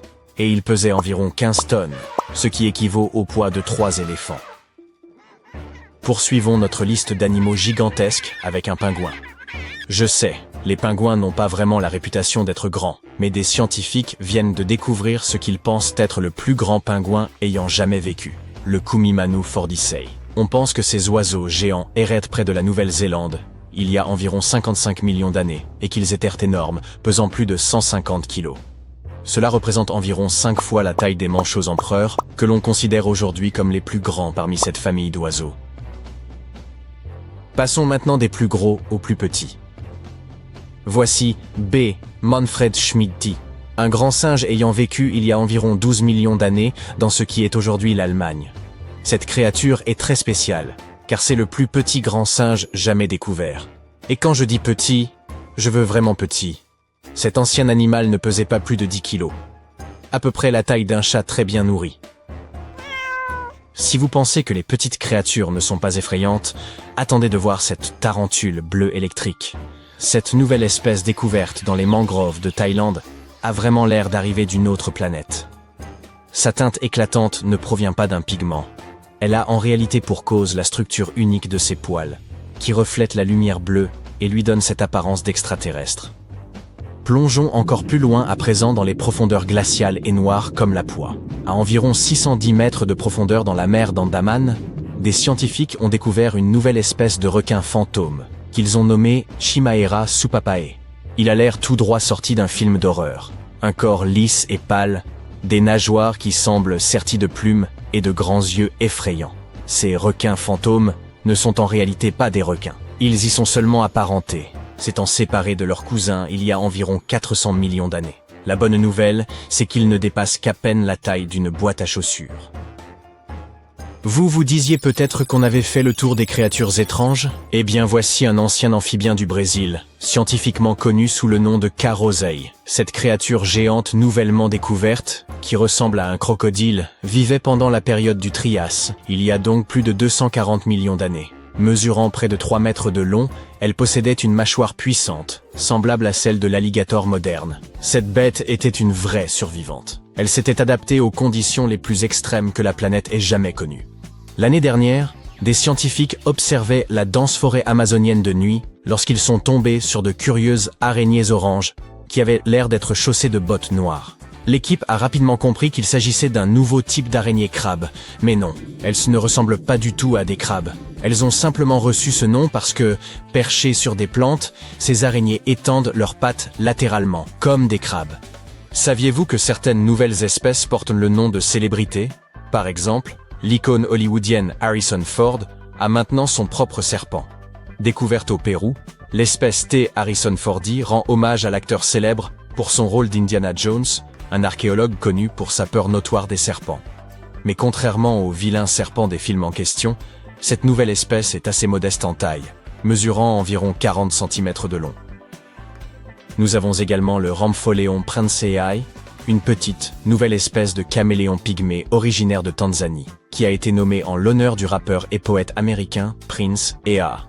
Il a reçu cet honneur en raison de son travail de sensibilisation aux enjeux environnementaux mondiaux. Un autre homonyme célèbre est un serpent mangeur d'escargots que l'on trouve dans la végétation des forêts du Panama. S. Irmelin DiCaprioae, hommage à notre Léo préféré, mesure environ 38 cm de long et passe ses nuits sur les feuilles de palmier à la recherche d'escargots et de limaces. Ses yeux ronds ressemblent à des braises incandescentes et peuvent être un peu effrayants, mais dans l'ensemble, c'est plutôt une créature tranquille. Même lorsqu'elle se sent menacée, elle ne mord pas. Elle s'enroule simplement sur elle-même et dégage une très mauvaise odeur. Maintenant, quelque chose d'un peu plus sinistre. Venomius Tom Hardy. Ce nom vous dit-il quelque chose? Eh oui. Cette nouvelle espèce d'araignée a été nommée en l'honneur de l'interprétation par Tom Hardy du célèbre personnage de Marvel, Venom. La raison? Les taches noires présentes sur l'abdomen de l'araignée rappelaient aux chercheurs le célèbre anti-héros. La plupart des araignées de cette espèce ont été trouvées en Australie, la nuit, assises sur des toiles complexes dans des zones forestières près de la côte. Lorsqu'on les dérange, ces bestioles effrayantes se cachent souvent dans des creux tapissés de soie de branches d'arbres. Nous avons également quelque chose pour les fans du Seigneur des Anneaux. Dans les eaux vastes et chaudes du fleuve Amazon, des scientifiques viennent de découvrir une nouvelle espèce de pacu. Ce poisson est un parent du terrifiant piranha, avec un régime alimentaire à base de plantes et des dents semblables à celles des humains. Il a été nommé Miloplus sauron, en raison d'une audacieuse marque noire verticale sur le flanc qui rappelait aux chercheurs le symbole de l'œil flamboyant du méchant Sauron de la saga épique de Tolkien. Attendez, est-ce un capybara bronzé ou un chien sauvage? Eh bien, en fait, c'est ni l'un ni l'autre. Il s'agit d'un cerf nain nouvellement découvert. Cette minuscule créature, à peu près de la taille d'un basset hound, se faufile à travers les forêts du Pérou. Ses grands yeux, son corps trapu et ses pattes courtes rendent cet animal tout simplement adorable. Ce joli petit cerf est le parfait opposé de ce que nous allons voir à présent. Cette créature d'apparence bizarre ressemble un peu à la bête aux 5 dents. Ces fossiles, découverts en Patagonie chilienne, ont montré qu'elle vivait à l'époque des dinosaures, il y a environ 72 millions d'années. Cette découverte est une preuve supplémentaire que des mammifères parcouraient bien cette partie de l'Amérique du Sud, à cette époque. En passant des forêts d'Amérique du Sud au désert d'Australie, nous rencontrons un dragon des sables connu scientifiquement sous le nom de Ctenophorus chakalpa. Avec sa couleur et son corps long et élancé, ce lézard semble tout droit sorti du film Dune. Découvert l'année dernière, ce dragon des sables se fond parfaitement dans les paysages brûlants du grand désert Victoria, dans le sud de l'Australie. Pendant plus de 10 ans, une créature aux grands yeux a réussi à se cacher des scientifiques qui s'aventuraient dans les montagnes du sud-ouest de la Chine. Mais en 2023, le groupe a finalement réussi à prendre quelques photos de cette grenouille qui ne correspondait à aucune espèce connue. Elles sont maintenant connues sous le nom de grenouille odorante de Leishan, une espèce qui mesure environ 5 cm de long et présente de petites bosses sur son corps vert gazon. Au large des côtes du Chili, nous avons récemment découvert un mont sous-marin presque 4 fois plus haut que le Burj Khalifa. Les montagnes sous-marines abritent généralement de magnifiques formes de vie, des jardins d'éponges et des coraux anciens. Mais ce mont sous-marin chilien cachait également un type rare de calmar doté de longs tentacules ressemblant à des nouilles, ce qui lui donne un peu l'apparence d'une assiette de spaghettis sous-marine. Avec ses tentacules, cette étrange créature peut mesurer jusqu'à 40 mètres de long. Récemment, des scientifiques plongeaient dans les eaux froides de la péninsule antarctique lorsqu'ils ont cru tomber sur un dragon à écailles ordinaires. Mais cette créature avait quelque chose d'inhabituel. Il s'est avéré que ce poisson avait 2 rayures verticales plus foncées le long de son corps élancé. C'est alors qu'ils ont réalisé qu'ils étaient en train de regarder une nouvelle espèce, l'Acharotaxis gouldae. Passons maintenant du très bizarre au super mignon. En 2017, des habitants faisaient bien de la plongée près de l'île de Kyūm au Japon, lorsqu'ils ont découvert le Clavellina ossipandae. Cette étrangeté des abysses a rapidement conquis le cœur des gens grâce à son apparence. Ces taches noires ressemblent aux yeux et aux oreilles d'un panda, même s'il faut avoir beaucoup d'imagination. Cette créature filtre l'eau pour attraper sa nourriture et nous rappelle une nouvelle fois que l'océan regorge de merveilles. En 2011, des chercheurs chiliens ont mis au jour en Antarctique un fossile singulier, évoquant un ballon de football écrasé. Pendant près de 10 ans, ce spécimen est resté sans étiquette spécifique, posé sur une étagère du Musée national d'histoire naturelle du Chili. Dans le musée, on l'appelait « La Chose », un surnom inspiré de son apparence digne d'un film de science-fiction. Lorsqu'ils ont finalement pu analyser ce fossile énigmatique, les scientifiques ont découvert qu'il s'agissait en réalité d'un œuf géant à coquille molle, vieux d'environ 66 millions d'années. Cet œuf mesure plus de 28 cm de long pour 18 cm de large. À titre de comparaison, un œuf de poule standard excède à peine 6 cm, tandis qu'un œuf d'autruche avoisine les 15. Ainsi, La Chose s'est vue attribuer le titre de plus grand œuf à coquille molle jamais découvert et de deuxième plus grand œuf animal connu à ce jour. Le seul œuf plus imposant était celui de l'oiseau-éléphant de Madagascar, une espèce disparue qui mesurait 1,5 fois la taille de Michael Jordan, soit 3 mètres. L'oiseau, bien sûr, pas l'œuf. Cet œuf, découvert en Antarctique, est également remarquable car il représente le premier œuf fossile mis au jour dans cette région du globe. La créature qui l'a pondu devait être un reptile marin gigantesque, tel que le mosasaure. Cette hypothèse étonne, car la plupart des scientifiques pensaient que ces animaux ne pondaient pas d'œufs. Cette découverte pourrait donc profondément modifier notre compréhension de ces créatures. Enfin, cet œuf est unique en raison de sa coquille fine et dépourvue de pores, un trait qui le distingue des œufs de dinosaures, typiques. Son apparence rappelle davantage celle des œufs de lézards ou de serpents, bien qu'ils proviennent d'un animal colossal apparenté à ces espèces. Aucun dinosaure ou reptile volant connu de cette époque et de cette région ne semble capable de pondre un œuf aussi énorme. Tout porte donc à croire qu'il s'agit bien d'un mosasaure, bien qu'il soit impossible d'en être totalement certain. Les scientifiques ont mené des recherches approfondies, étudiant 259 espèces de reptiles actuels, comme les lézards et les serpents, ainsi que leurs œufs. Grâce à ces analyses, ils ont estimé que la créature ayant pondu cet œuf devait mesurer au moins 7 mètres de long, sans inclure la queue, soit un monstre un peu plus grand qu'une girafe adulte.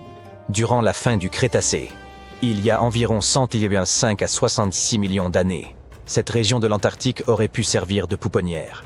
Des ossements de jeunes mosasaures et plésiosaures y ont été découverts, aux côtés de ceux d'individus adultes.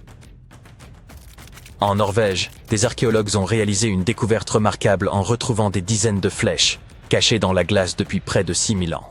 Ces flèches, révélées par la fonte d'une vaste plaque glaciaire dans les hautes montagnes, couvraient une superficie équivalente à 45 terrains de football.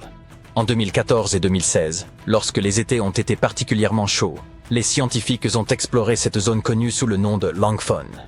Ils ont également découvert de nombreux ossements et bois de renne. Certaines flèches étaient intactes, tandis que d'autres étaient fragmentées. 5 pointes de flèches ont aussi été retrouvées autour de la zone en dégel. Ce site a révélé davantage de flèches que tout autre site glaciaire dans le monde. Parmi les 68 flèches identifiées, certaines remontaient à l'époque néolithique, tandis que les plus récentes dataient du XIVe siècle de notre ère. La glace agit comme une véritable machine à remonter le temps, conservant presque parfaitement ce qui s'y trouve. Langfon a acquis sa renommée comme l'un des premiers sites glaciaires jamais étudiés, après qu'un randonneur y a découvert une chaussure en cuir vieille de 3300 ans, non loin du bord. Les scientifiques continuent d'analyser ces lieux pour comprendre leur utilisation par les humains et les changements subis par les plaques glaciaires, de la Norvège à l'Amérique du Nord, au fil des siècles. Il y a environ 32 000 ans, un écureuil a enterré des graines près d'une rivière en Sibérie. Cela évoque-t-il à d'autres des souvenirs de l'âge de glace? Ces graines appartenaient à une plante aux délicates fleurs blanches, la silène Stenophylla. Des milliers d'années plus tard, une équipe de chercheurs a retrouvé ces graines profondément enfouies dans le sol gelé, à une profondeur équivalente à celle d'un immeuble de 12 étages. Les graines étaient enfouies dans la glace, entourées d'ossements d'animaux comme des mammouths, des bisons et des rhinocéros laineux.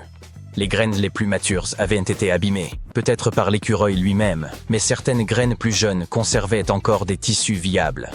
Les scientifiques les ont minutieusement extraites et placées dans de petits récipients pour favoriser leur croissance. Et maintenant, la partie la plus incroyable. Ils ont réussi à faire pousser ces plantes. Leurs fleurs présentaient des formes légèrement différentes de celles de la même espèce qui poussent aujourd'hui. Au bout d'un an, cette plante de l'ère glaciaire a même produit de nouvelles graines. Ces résultats ont conduit les chercheurs à suggérer que le permafrost pourrait servir de réservoir d'un ancien patrimoine génétique, où des espèces disparues pourraient être retrouvées et ramenées à la vie. Des chercheurs, à bord d'un brise-glace en Antarctique, étaient à la recherche de baleines lorsqu'ils ont fait une découverte beaucoup plus surprenante. Une caméra placée derrière le navire, pesant autant qu'une voiture, a capté l'image de 60 millions de nids de poissons des glaces, répartis sur le fond de la mer de Weddell.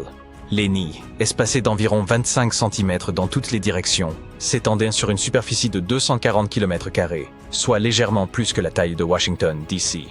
La colonie possédait même une limite bien définie, visible comme une ligne tracée dans le sable. Les scientifiques exploraient cette région pour étudier un site océanique particulier où l'eau était légèrement plus chaude que celle environnante. Dans cette eau réchauffée, ils ont observé de minuscules organismes, appelés zooplanctons, près de la surface. Lorsqu'ils éclosent, les jeunes poissons des glaces nagent vers cette zone pour se nourrir de zooplancton avant de redescendre vers le fond marin pour grandir et, à leur tour, se reproduire. Avec une telle abondance de nourriture, leur présence dans cette eau plus chaude semblait logique. Cependant, personne ne s'attendait à découvrir un nombre aussi impressionnant de nids de poissons des glaces, bien plus que ce qui avait été observé jusque-là. L'Antarctic Heritage Trust de Nouvelle-Zélande a découvert d'anciens négatifs dans une cabane en Antarctique. Ces clichés se sont avérés être des images rares de l'expédition du groupe de la mer de Ross, une tentative célèbre mais infructueuse menée par Ernest Shackleton entre 1914 et 1917. Son ambition était d'être le premier à traverser l'Antarctique par voie terrestre, reliant la mer de Weddell à la mer de Ross en passant par le pôle Sud. Cependant, l'expédition a pris une tournure désastreuse lorsque leur navire, l'Aurora, a été perdu en mer. L'équipe a dû s'abriter dans la cabane d'un autre explorateur, le capitaine Robert Falcon Scott, qui avait lui aussi cherché à atteindre le pôle Sud en 1972, sans succès. Les négatifs, fabriqués en nitrate de cellulose, ont été retrouvés collés les uns aux autres dans une petite boîte. Le Trust a ramené les négatifs en Nouvelle-Zélande, où ils ont été soigneusement séparés, révélant 22 images jusque-là invisibles. Bien que de nombreuses photos aient été abîmées, certaines montraient des lieux reconnaissables autour du détroit de McMurdo, une région emblématique de l'Antarctique. L'identité du photographe reste toutefois un mystère. En décembre 2021, des chercheurs ont observé une marque inhabituelle sur la plateforme de glace de Larsen, une immense étendue glacée au large de la côte est de l'Antarctique. Ils ont supposé qu'il s'agissait d'une rivière souterraine et ont foré à près de 500 mètres pour vérifier. Bien qu'ils se soient attendus à trouver de l'eau, ils ont été surpris de découvrir qu'elle abritait de minuscules créatures rapides, appelées amphipodes. Les chercheurs ont également constaté que cette rivière souterraine comportait des courants en couches, se déplaçant dans des directions inattendues et encore mal comprises. Une autre découverte étonnante a marqué leur étude. Le 20 décembre de la même année, vous vous trouvez dans l'une de ces mers polaires où naît le Brinicle, étrangement surnommé le doigt glacé de la mort. C'est un lieu étrange, presque surnaturel, l'océan profond où la lumière peine à pénétrer. Tout y paraît adapté pour survivre dans l'obscurité et le froid extrême. Pourtant, même les créatures les plus robustes ne sont pas préparées à ce qu'un brinicle peut accomplir. Lorsque cette eau saumâtre, surrefroidie, commence à s'écouler, une véritable histoire de fantômes débute. La formation de ces spirales de glace constitue un processus fascinant, semblable à une expérience scientifique sous-marine observée en temps réel. Nous savons que lorsque l'eau de mer ne gèle pas comme l'eau douce, saturée de sel, elle doit expulser ses impuretés afin de créer la glace pure qui surnage. Ainsi, l'eau salée ou saumure se retrouve enfermée dans des canaux et des poches à l'intérieur de la glace. Lorsqu'elle se dévoile pour la première fois, une stalactite de glace évoque un tuyau descendant de la face inférieure de la banquise. Elle est initialement très fragile et ses parois sont extrêmement fines. Cependant, le flux continu de saumure plus froide favorise sa croissance. Il en prévient également la fonte. Faute de quoi, le contact avec l'eau environnante plus tempérée la ferait disparaître. À mesure que la glace s'accumule et que ses parois s'épaississent, la stalactite gagne en stabilité. Au fil du temps, la saumure emprisonnée s'échappe par d'infimes fissures, s'écoulant en une colonne froide et dense. Dès que cette saumure descend, elle gèle l'eau de mer environnante, formant autour d'elle une gaine de glace.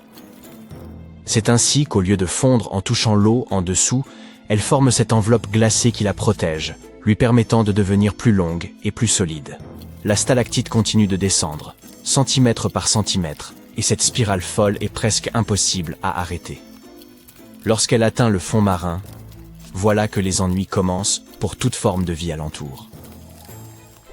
Imaginez-vous être l'une de ces créatures du fond marin, peut-être une étoile de mer ou un oursin sans méfiance, cherchant seulement à survivre. Soudain, vous voyez cet appendice glacé s'approcher. Ce n'est pas simplement de l'eau froide qui tombe, mais un véritable filet de glace qui descend et se déploie. Aucune échappatoire, aucune manière de prévoir son arrivée, et aucune chance de survie. C'est une catastrophe naturelle au ralenti, en pleine action. Lorsqu'une stalactite de glace atteint le fond marin, elle continue d'accumuler la glace, tandis que l'eau environnante gèle. La saumure poursuit son trajet à travers le fond, dévalant la pente. Puis, lorsqu'elle atteint le point le plus bas, elle s'arrête et forme une flaque. Mais ne laissez pas cette menace vous faire oublier la beauté des stalactites de glace, du moins, à leur inquiétante façon. Elles évoquent des visions oniriques, tubes de glace élégants et torsadés, descendant avec symétrie et hasard parfait. Les filmer est un défi, tant elles demeurent de fragiles lors de leur formation initiale. Le simple mouvement d'un courant proche ou une brusque variation de température peut les rompre, mettant fin au spectacle avant même qu'il ne commence véritablement. Les scientifiques ayant filmé des brinicles en 2011 ont donc bénéficié d'une chance extraordinaire. C'était la première fois que le monde pouvait observer ce doigt glacé descendre et geler tout ce qu'il touchait, transformant notre compréhension des écosystèmes polaires. Les brinicles peuvent atteindre des dimensions impressionnantes, parfois plusieurs mètres de long. Leur taille dépend des conditions de l'eau et de la glace au-dessus. Plus le mouvement de l'eau est lent et plus la température est basse, plus un brinicle peut croître en longueur et en robustesse. Mais si l'eau est trop profonde, ou que le courant est trop agité, le brinicle se fragmente. Il requiert un équilibre parfait pour survivre suffisamment longtemps afin d'atteindre le fond et d'y geler. Pour les créatures du fond marin, les brinicles sont comme des pièges invisibles, mais au lieu d'un filet, c'est une cage de glace en expansion qu'elles doivent éviter. Les étoiles de mer et les oursins, n'ont peut-être pas de cerveau développé, mais ils possèdent un instinct élémentaire pour fuir le danger. Hélas, face aux brinicles, ils sont généralement pris au dépourvu. Une seconde, ils vaquent à leurs occupations. La suivante, une couche glacée se referme sur eux, les immobilisant et les congelant presque instantanément. Il est difficile de ne pas éprouver de compassion pour ces créatures, n'est-ce pas? On observe un brinicle en action, et l'on voit une étoile de mer s'immobiliser. Un instant, elle se déplace lentement sur le sable, puis se fige, totalement impuissante. C'est comme contempler un accident de train au ralenti. Fort heureusement, les brinicles ne menacent que les petites formes de vie marine, telles que les oursins et les étoiles de mer. Les animaux plus imposants, phoques ou baleines, ou même les humains plongeant dans les eaux glaciales des pôles, demeurent parfaitement protégés. Parallèlement, pour les scientifiques, ce phénomène naturel impitoyable offre un aperçu fascinant de la manière dont la vie s'adapte, ou échoue à s'adapter, dans des environnements extrêmes. Et ce n'est pas tout. Une stalactite de glace salée pourrait représenter le cadre idéal pour l'apparition de la vie. Les chercheurs envisagent désormais ces tubes glacés ultra salés non seulement comme des pièges mortels, mais aussi comme de possibles foyers de vie. Cette théorie ne relève pas de la science-fiction. Elle repose sur des recherches concrètes. Voici le mécanisme. Les canaux de saumure dans la glace de mer contiennent de minuscules espaces confinés. Ce sont précisément les endroits où les composés chimiques peuvent se retrouver piégés, se concentrer et interagir de manière stimulante. C'est comme créer un micro-laboratoire où les éléments constitutifs de la vie peuvent se réunir et engendrer quelque chose de nouveau. Les chercheurs estiment que ce processus de rejet du sel dans la glace de mer a pu réellement favoriser l'apparition des premiers éléments de la vie. Certains pensent même qu'il pourrait se produire actuellement sur des lunes glacées telles qu'Europe, Ganymède ou Encelade, où des mers gelées se trouveraient sous de solides couches de glace. Imaginez, des brinicles se formant sur d'autres mondes de notre système solaire, établissant les bases d'une vie extraterrestre, grâce au même processus glacial qui engendre ces doigts de la mort sur Terre.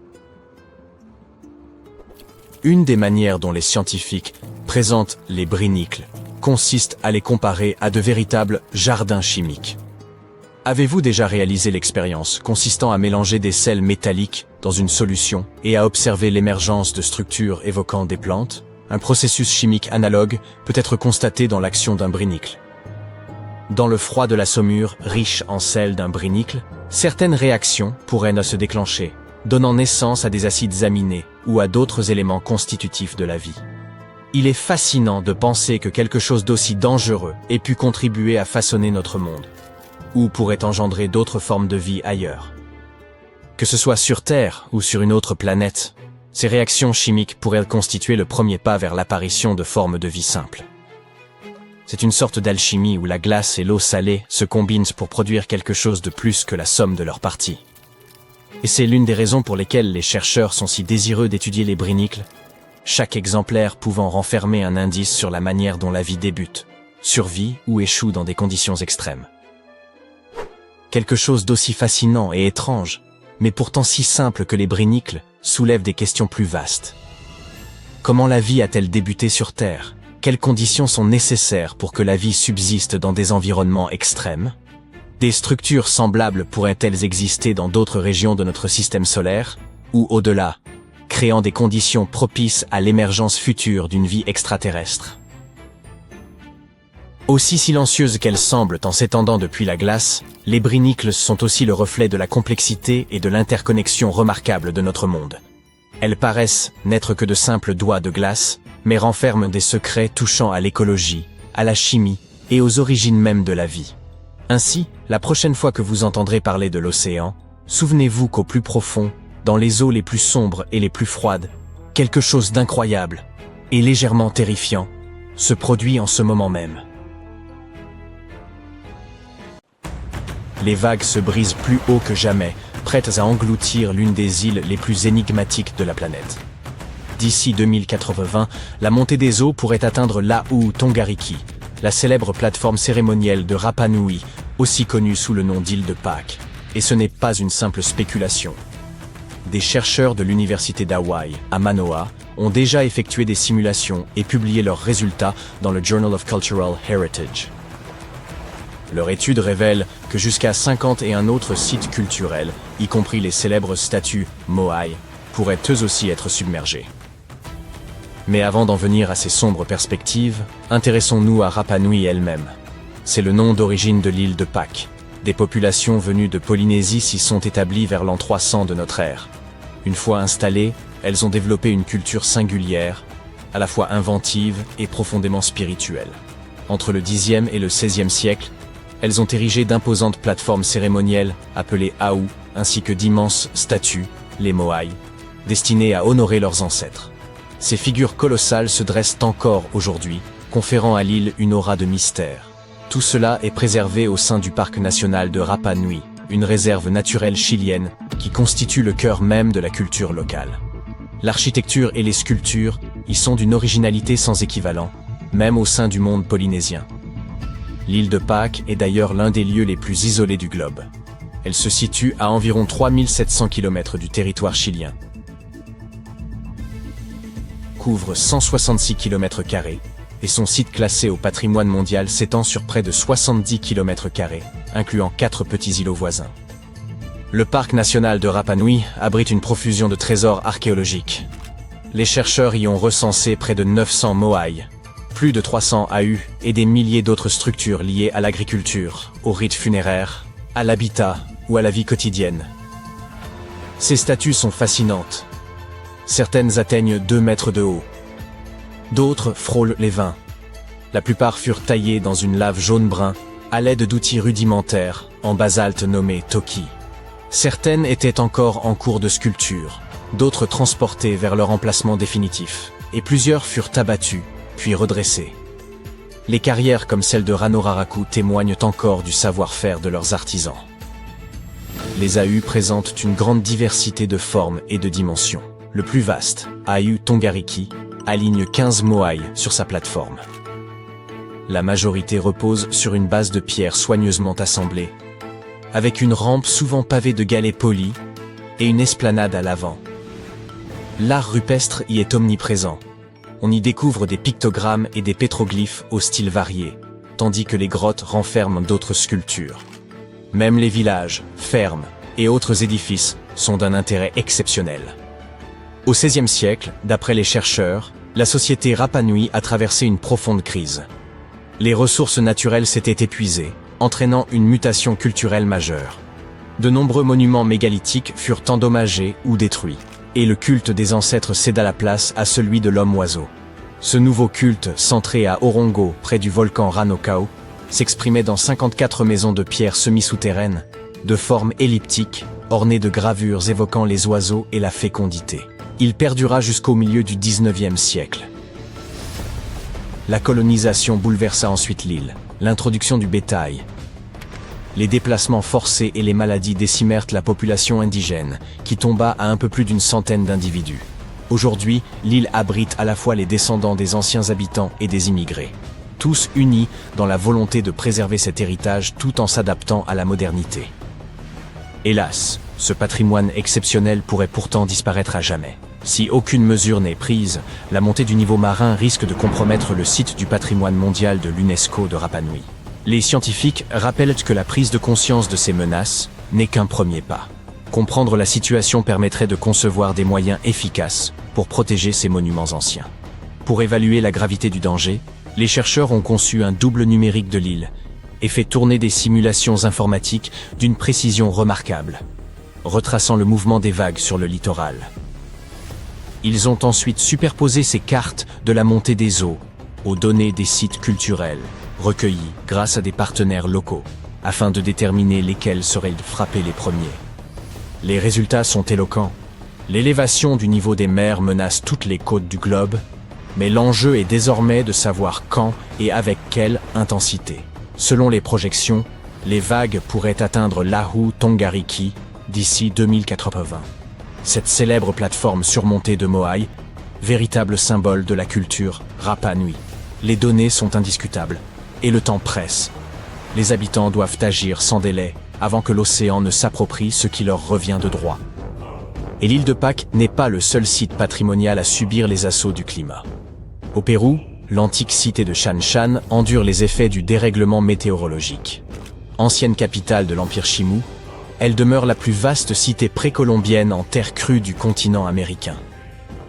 Véritable prouesse pour son époque, elle témoignait d'une organisation sociale élaborée, d'une planification urbaine ingénieuse, de réseaux d'irrigation perfectionnés et d'un art raffiné. Bien que les Incas s'en soient emparés au XVe siècle, les ruines révèlent encore toute la sophistication de la civilisation Chimú. Inscrite au patrimoine mondial de l'UNESCO, Shanshan revêt une importance historique majeure. Aujourd'hui, le phénomène El Niño, la phase chaude d'un cycle climatique naturel nommé El Niño, oscillation australe, provoque à la fois pluies torrentielles et sécheresse prolongée. Ces variations existaient déjà, mais elles surviennent désormais avec une fréquence accrue. En parallèle, la montée des nappes phréatiques fragilise les structures. Pour contrer ces menaces, les habitants régulent les eaux souterraines, restaurent les murs, archivent les vestiges, forment les populations locales, sensibilisent à la préservation et élaborent des plans d'urgence.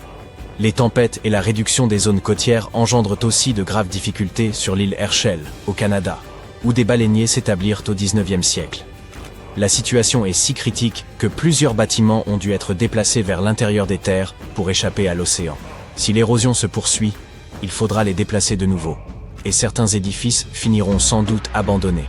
Le dégel du permafrost, quant à lui, endommage les sépultures, provoquant la rupture des cercueils enfouis. En nous tournant vers la cité des mosquées de Bagherhat, au Bangladesh, nous constatons que l'eau et la salinité du sol dégradent progressivement les édifices en pierre. Le sel s'infiltre dans la roche, puis se dilate au contact de l'humidité, provoquant fissures et désagrégations accélérées. Ce lieu, lui aussi classé au patrimoine mondial de l'UNESCO, renferme environ 360 mosquées, ainsi que des bâtiments publics, des bassins, des mausolées, des ponts et des routes, jadis érigés en briques cuites. La Grande-Bretagne côtière figure elle aussi parmi les régions menacées par la montée des eaux et la violence accrue des vagues. Les intempéries y mettent en péril de nombreux châteaux historiques. Hurst dans le Hampshire, Tintagel en Cornouailles, Piel en Cumbria, le fort de Bayard's Cove dans le Devon, les fortifications de la garnison des îles Scilly, ou encore Calshot à Southampton. Selon l'organisation English Heritage, il devient urgent de consolider les murs et de renforcer les défenses pour protéger ces monuments des tempêtes à venir. De fortes pluies et un climat de plus en plus violent frappent aussi Édimbourg, en Écosse. Les risques d'inondation et de glissement de terrain augmentent chaque année. Depuis 1970, les précipitations annuelles ont grimpé de 13%. Le grès, continuellement imbibé puis séché, s'use peu à peu, affaiblissant le château d'Édimbourg et le socle volcanique sur lequel il repose. Finira-t-il par s'écrouler? Si rien n'est entrepris, ce n'est qu'une question de temps. Un autre lieu emblématique, prisé des visiteurs du monde entier, pourrait lui aussi être submergé, Venise. Sa lagune subit les effets de la montée des mers et les inondations deviennent plus fréquentes. Les bâtiments et les rues de la ville se trouvent désormais directement menacés. Ainsi, les difficultés rencontrées par Rapa Nui ne constituent en rien une exception. D'autres régions côtières, telles qu'Hawaï, subissent la même menace liée à la montée des eaux. Temples anciens, sites funéraires et trésors culturels irremplaçables sont exposés au même sort que les moaïs et les plateformes rituelles de l'île de Pâques. Et il n'y a pas que l'architecture qui se trouve menacée, mais aussi la mémoire, les traditions et l'identité de peuples entiers. Les chercheurs s'appuient désormais sur les données d'inondations côtières pour anticiper ce qui pourrait advenir de Rapa Nui et d'autres sites historiques. Ils cartographient les risques, analysent l'élévation du niveau marin et cherchent des solutions pour préserver ces lieux inestimables. Le temps joue contre eux. Les chercheurs ont récemment mis au jour une nouvelle statue sur l'île de Pâques, nichée au cœur du cratère d'un ancien volcan. Ils étaient pourtant convaincus d'avoir déjà recensé l'ensemble des moaïs, ces emblématiques colosses de pierre. Cette découverte remet en question nos connaissances à leur sujet. Tout d'abord, les moaïs apparaissent rarement de façon isolée. Il est donc possible que d'autres spécimens soient dissimulés dans les environs. Ensuite, il s'agit du tout premier moaï découvert au fond d'un lac asséché. Les scientifiques œuvraient à la restauration des zones humides dans le cratère volcanique lorsqu'ils sont tombés sur la statue. Le plan d'eau avait commencé à se résorber en 2018.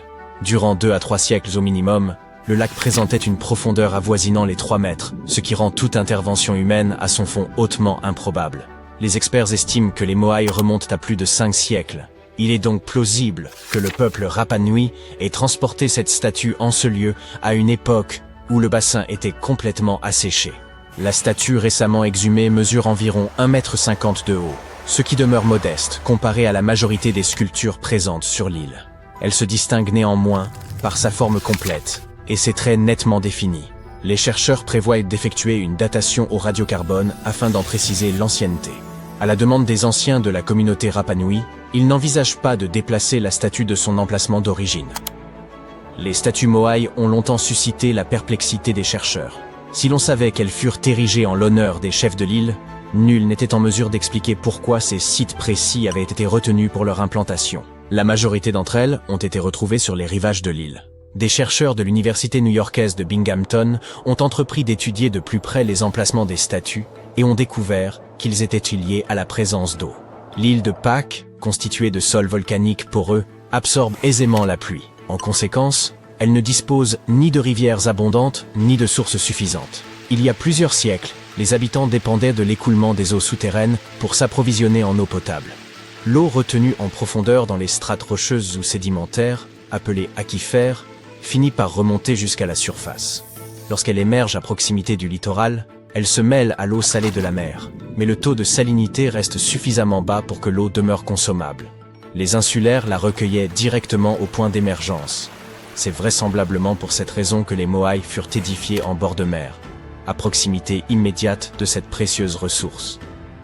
Les troncs des statues sont généralement taillés dans du tuf volcanique, extrait d'une carrière locale, située dans un ancien cratère. Si cette roche se prête aisément à la sculpture, elle demeure difficile à transporter. C'est sans doute pour cela que l'on a découvert plus de 300 Moai inachevés dans la carrière même. Les autres sont répartis sur l'île, tournés vers les anciens villages. Les sculpteurs auraient commencé par tailler les statues à plat, allongées sur le dos. Ensuite, ils les détachèrent de la roche, les faisaient glisser en contrebas, puis les redressaient afin d'achever les finitions. Une fois le travail terminé, il ne restait plus qu'à acheminer la statue jusqu'à sa plateforme. Il s'agissait alors de transporter, sans véhicule ni technologie moderne, des statues pesant près de la moitié du poids d'une maison de plain-pied, sur une distance de 5 km. Les insulaires ont dû mettre au point un procédé de transport inédit. Des chercheurs ont tenté de le reproduire, en charriant des répliques de Moai sur des traîneaux de bois. On a supposé que des palmiers avaient pu être employés à cette fin, mais cette hypothèse a été écartée. L'expérience la plus concluante à ce jour consiste à utiliser des cordes pour faire osciller la statue verticalement sur le chemin. Cette théorie semble plausible, car selon les légendes Rapa Nui, les Moai auraient marché depuis la carrière jusqu'à leur emplacement. Bien entendu, il leur fallait des routes adéquates pour acheminer les statues. Au début du XXe siècle, la chercheuse Catherine Routledge a mis au jour un réseau de voies vieilles de 8 siècles, large d'environ 5 mètres, rayonnant depuis la carrière. Selon elle, ces chemins répondaient davantage à une fonction rituelle qu'à un usage purement pratique. Comme elle n'était pas encore une figure reconnue de la science, sa théorie fut largement négligée. Plusieurs décennies plus tard, Thor Heyerdahl, aventurier et archéologue norvégien de renom, publia une hypothèse selon laquelle ces routes servaient exclusivement au transport des Moai. Certaines statues auraient, selon lui, été abandonnées en chemin sans explication évidente. Cependant, en 2010, des chercheurs ont révélé que les Moai parvenaient bien à leur emplacement final, car ils étaient installés sur des plateformes dissimulées. Le sol des routes, en forme de U, ne facilitait guère le déplacement de statues aussi massives. Aujourd'hui encore, on peut observer quelques kilomètres de ces voies, visibles depuis l'espace. On croyait autrefois que les Rapa Nui avaient détruit leur propre habitat, précipitant l'effondrement de leur civilisation. Mais une étude récente, fondée sur l'analyse par télédétection et l'intelligence artificielle, affirme au contraire que la population est demeurée stable et modérée au fil des siècles. Les insulaires auraient en effet su s'adapter aux contraintes de leur environnement, maintenant une démographie équilibrée. Parmi les indices appuyant cette vision, d'ingénieux jardins de pierre, témoignage d'une agriculture maîtrisée. Rapa Nui, aussi appelée l'île de Pâques, est l'un des lieux habités les plus reculés du globe. Baignée par le Pacifique, elle se situe à plus de 3500 km du Chili central et à plus de 4000 km de la Polynésie française. d'une superficie de 163 km². Elle est constituée exclusivement de roches volcaniques. Ces volcans étant éteints depuis longtemps, le sol a perdu la plupart des éléments fertiles jadis apportés par les coulées de lave. Le climat y est également plus aride que sur les îles tropicales, et ces fonds marins profonds compliquent la pêche, faute de récifs ou de lagons peu profonds. Pour subsister, les Rapa Nui ont donc mis au point une technique agricole ingénieuse, le jardinage lithique. Ils dispersaient des pierres de tailles diverses sur le sol, pour y cultiver notamment le taro et la patate douce. Les roches servaient à protéger les plantes des vents violents et de l'air salin, tout en régulant la température du sol. Elles relâchaient aussi lentement des minéraux, enrichissant progressivement le sol. Quelques habitants utilisent encore de tels potagers, bien que leur rendement soit très modeste. Des méthodes semblables ont été employées dans des régions peu hospitalières, comme la Nouvelle-Zélande, les Canaries ou le sud-ouest des États-Unis. Tandis que les chercheurs élucident les mystères de l'île de Pâques, celle-ci leur livre de nouvelles clés sur le fonctionnement du manteau terrestre. Longtemps, on a cru que ce dernier se déplaçait lentement, tel un tapis roulant, emportant les plaques tectoniques. Or, une récente étude menée par des géologues cubains, colombiens et néerlandais remet cette hypothèse en cause. Ils ont eu recours à la datation par zircon, une méthode analysant de minuscules cristaux formés lors du refroidissement du magma. Ces zircons contiennent de l'uranium qui, avec le temps, se transforme en plomb. En mesurant cette évolution, les scientifiques ont été en mesure de dater les cristaux, et ont été stupéfaits de découvrir que certains étaient anciens de près de 165 millions d'années. L'île pourtant n'a que 2,5 millions d'années. Les chercheurs en ont conclu que ces zircons provenaient du manteau profond, remontés à la surface par du magma lors d'anciennes éruptions. Les volcans de Rapa Nui appartiennent à une catégorie dite des points chauds, créés par des panaches de roches brûlantes, s'élevant des profondeurs terrestres. En principe, ces panaches demeurent stationnaires pendant que la croûte terrestre glisse au-dessus, engendrant des chaînes volcaniques comme celle d'Hawaï. Mais la présence de ces zircons anciens sur une île récente suggère une dynamique plus complexe en profondeur. Il y a 165 millions d'années, un vaste plateau volcanique occupait l'actuelle position de Rapa Nui. Ce plateau a sombré sous l'Antarctique il y a 110 millions d'années, emporté par la subduction tectonique. Toutefois, les zircons sont restés en place, contredisant l'idée d'un manteau fluide agissant comme un tapis roulant. Cela indique que le manteau, à proximité des panaches de points chauds, est bien plus stable qu'on ne l'imaginait auparavant. Une telle révélation pourrait profondément transformer notre vision de la tectonique des plaques et des mouvements internes de notre planète au fil du temps.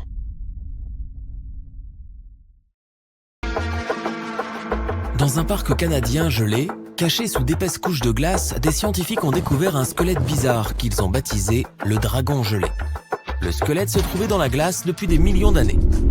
Il a fallu des décennies aux experts pour déterminer l'espèce de cet étrange fossile. Il a été identifié comme un nouveau genre de ptérosaures. Ces derniers étaient d'énormes reptiles volants dont l'envergure des ailes dépassait les 5 mètres. Leur tête faisait 3,5 fois la taille de leur corps. Les ptérosaures vivaient il y a 76 millions d'années. Ils planaient alors au-dessus des dinosaures. Les scientifiques les ont décrits comme les animaux les plus grands, les plus méchants et les plus bizarres qui aient jamais volé.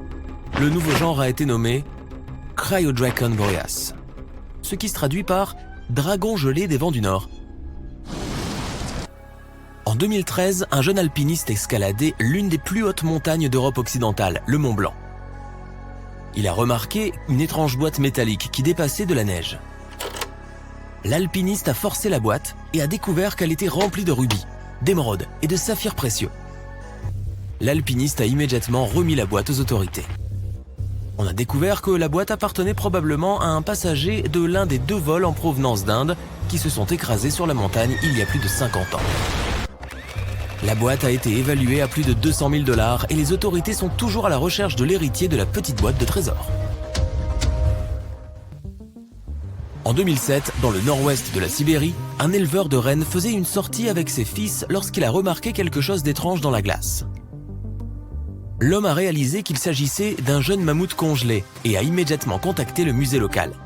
Ce petit, baptisée Liuba, était la momie de mammouth la mieux conservée au monde au moment de sa découverte. Liuba était dans la glace depuis 41 800 ans et est âgé d'environ 30-35 jours. Du tronc à la queue, ce bébé mammouth mesure à peu près la même taille qu'un gros veau. Si tu souhaites le voir, Liuba voyage dans les musées du monde entier. Sur le continent gelé de l'Antarctique, recouvert de couches de glace et de neige, se trouve le mont Erebus, un volcan gelé. Celui-ci a été découvert au milieu d'une éruption en 1841 par des explorateurs en expédition dans l'Arctique. Il mesure plus de 3657 mètres de haut et est actif depuis 1,3 million d'années. Au centre du volcan se trouve un énorme cratère rempli de grands volumes de lave en fusion. Le volcan subit des explosions occasionnelles, ce qui signifie qu'il est classé dans la catégorie des éruptions continues. Cependant, il n'y a pas lieu de s'inquiéter de ces éruptions car elles sont généralement de faible ampleur. En 1991, 2 randonneurs traversaient les Alpes italiennes lorsqu'ils sont tombés sur un corps qu'ils ont supposé appartenir à un randonneur qui s'était perdu récemment. Le duo a redescendu la montagne pour rapporter leur malheureuse découverte. Une fois les restes récupérés, il est devenu évident que le corps n'était pas du tout récent. Les scientifiques ont déterminé que l'homme des glaces avait plus de 5000 ans et l'ont nommé Ötzi. La découverte ne ressemblait à rien de ce que les scientifiques avaient vu auparavant, car le corps était très bien conservé. Pendant des années, Ötzi a été étudié par des scientifiques qui ont découvert que nos ancêtres avaient beaucoup plus en commun avec nous que nous ne le pensions auparavant.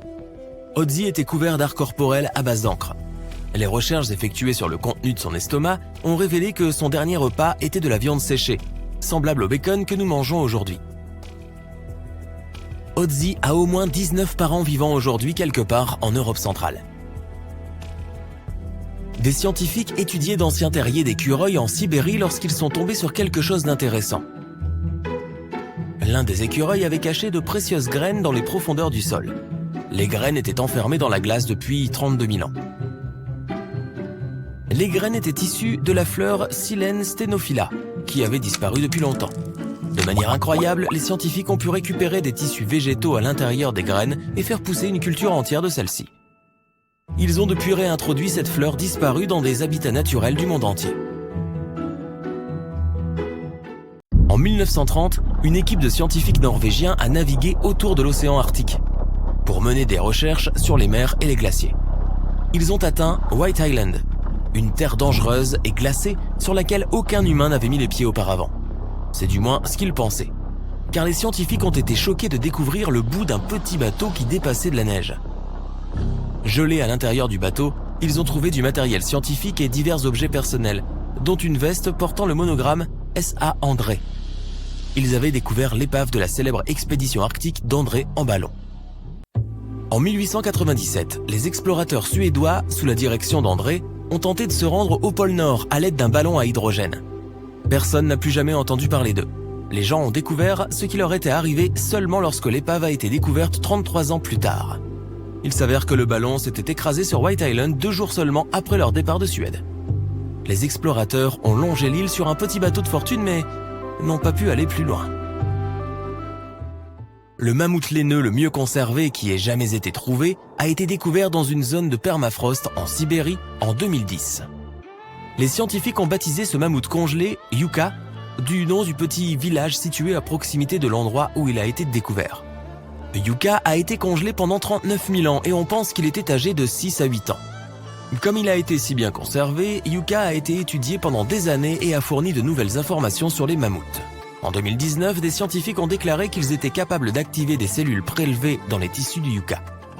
Peut-être qu'un jour nous aurons des mammouths laineux qui parcourront la Terre. En regardant des photos et des vidéos de l'Antarctique, on a l'impression que le continent est glacé, couvert de neige et à plat, à l'exception de quelques petites collines. Les scientifiques le croyaient ça aussi. En étudiant les montagnes Gamburtseff au début des années 2000, ils ont été choqués de découvrir que les petites collines rocheuses étaient en fait le sommet d'une gigantesque formation montagneuse sous 1 km de neige. Grâce à une technologie radar, les chercheurs ont découvert que les montagnes mesuraient en réalité près de 3000 mètres de haut et s'étendaient sur 1250 km. C'est à peu près la même taille que les Alpes européennes, mais cachées sous des tonnes de glace et de neige. dans une mine d'or en Sibérie, un homme d'affaires examinait une rivière voisine lorsqu'il a remarqué quelque chose d'intéressant dans le gel. Il s'agissait d'un petit rhinocéros laineux qui a été nommé plus tard Sacha. Ces animaux ont disparu depuis 15 000 ans. On pense que Sacha a dû être figée dans la glace pendant 39 000 ans. Elle est unique car c'est le seul rhinocéros laineux dont le corps entier a été découvert. Les glaciers autour de la ville de Pello, dans le nord de l'Italie, ont commencé à fondre. Des artefacts datant de plusieurs décennies, voire de plusieurs siècles, ont été découverts en train de sortir de la glace. Des effets personnels de soldats ont été trouvés, comme des journaux intimes, des photographies et même des lettres d'amour. Les historiens ont même découvert une cabane entière préservée sous la glace. Celle-ci était remplie de casques en métal dur et de vêtements. En 1845, Sir John Franklin s'est embarqué dans une expédition malheureuse vers le pôle Nord. L'équipage se déplaçait sur 2 navires, le HMS Erebus et le HMS Terror, baptisés de manière ironique. L'expédition a été un désastre et les 2 navires se sont perdus dans les eaux glacées. En 2016, le HMS Terror a été découvert par une équipe de chercheurs. Bien qu'il ait été perdu pendant 170 ans, les eaux glaciales avaient maintenu le navire dans un état impeccable. Les scientifiques ont décrit le navire comme étant gelé dans le temps. Les assiettes et les verres étaient encore sur les étagères, les lits et les bureaux étaient encore en ordre et même les bagages des passagers semblaient être en bon état.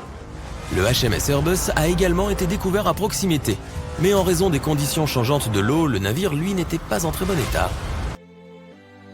La glace qui entoure un passage de montagne en Norvège, traditionnellement utilisé par les Vikings, a révélé des centaines d'artefacts anciens. L'un de ces artefacts était une boîte en bois géante fermée et soudée. Les chercheurs étaient fous de joie à l'idée d'ouvrir cette boîte. Ils pensaient qu'elle serait remplie de trésors vikings ou d'artefacts qui nous donneraient un aperçu de cette ancienne société. Mais lorsqu'ils ont ouvert la boîte, tout ce qu'elle contenait était une vieille bougie en cire d'abeille. Il s'avère que cette boîte n'était en fait pas aussi ancienne qu'ils le pensaient. En analysant la bougie, ils ont découvert que la boîte datait du XVIIe siècle. L'ère des Vikings s'est terminée au XIe siècle.